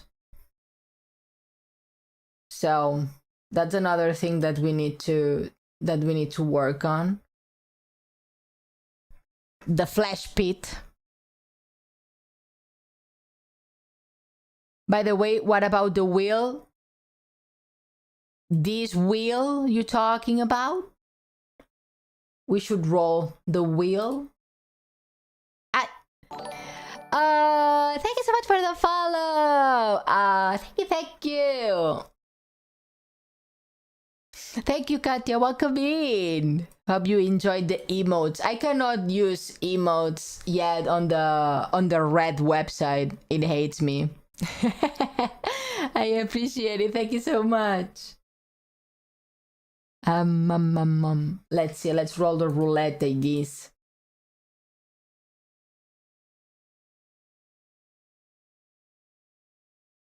Let's roll the roulette. Wheel open. Spin. Spin, spin, spin, spin.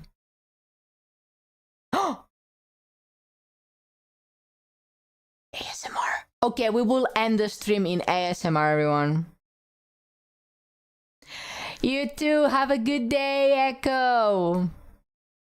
I will see you next time. Thank you so much for dropping by. Thank you. So we got ASMR. Let's do ASMR as I rate to someone. Let's see. Who should we rate to? So we will end the stream on that. Anyone got any suggestions?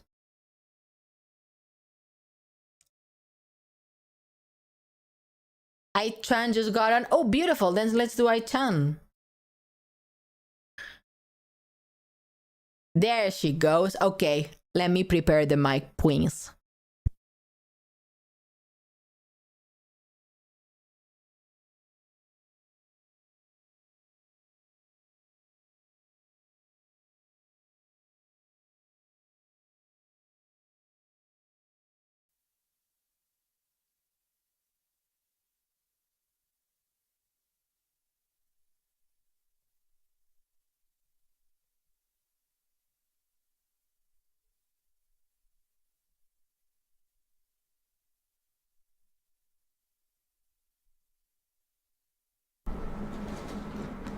Hello. Oh, wow.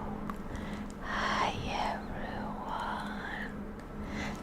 Hello. Let's read Dwight-chan.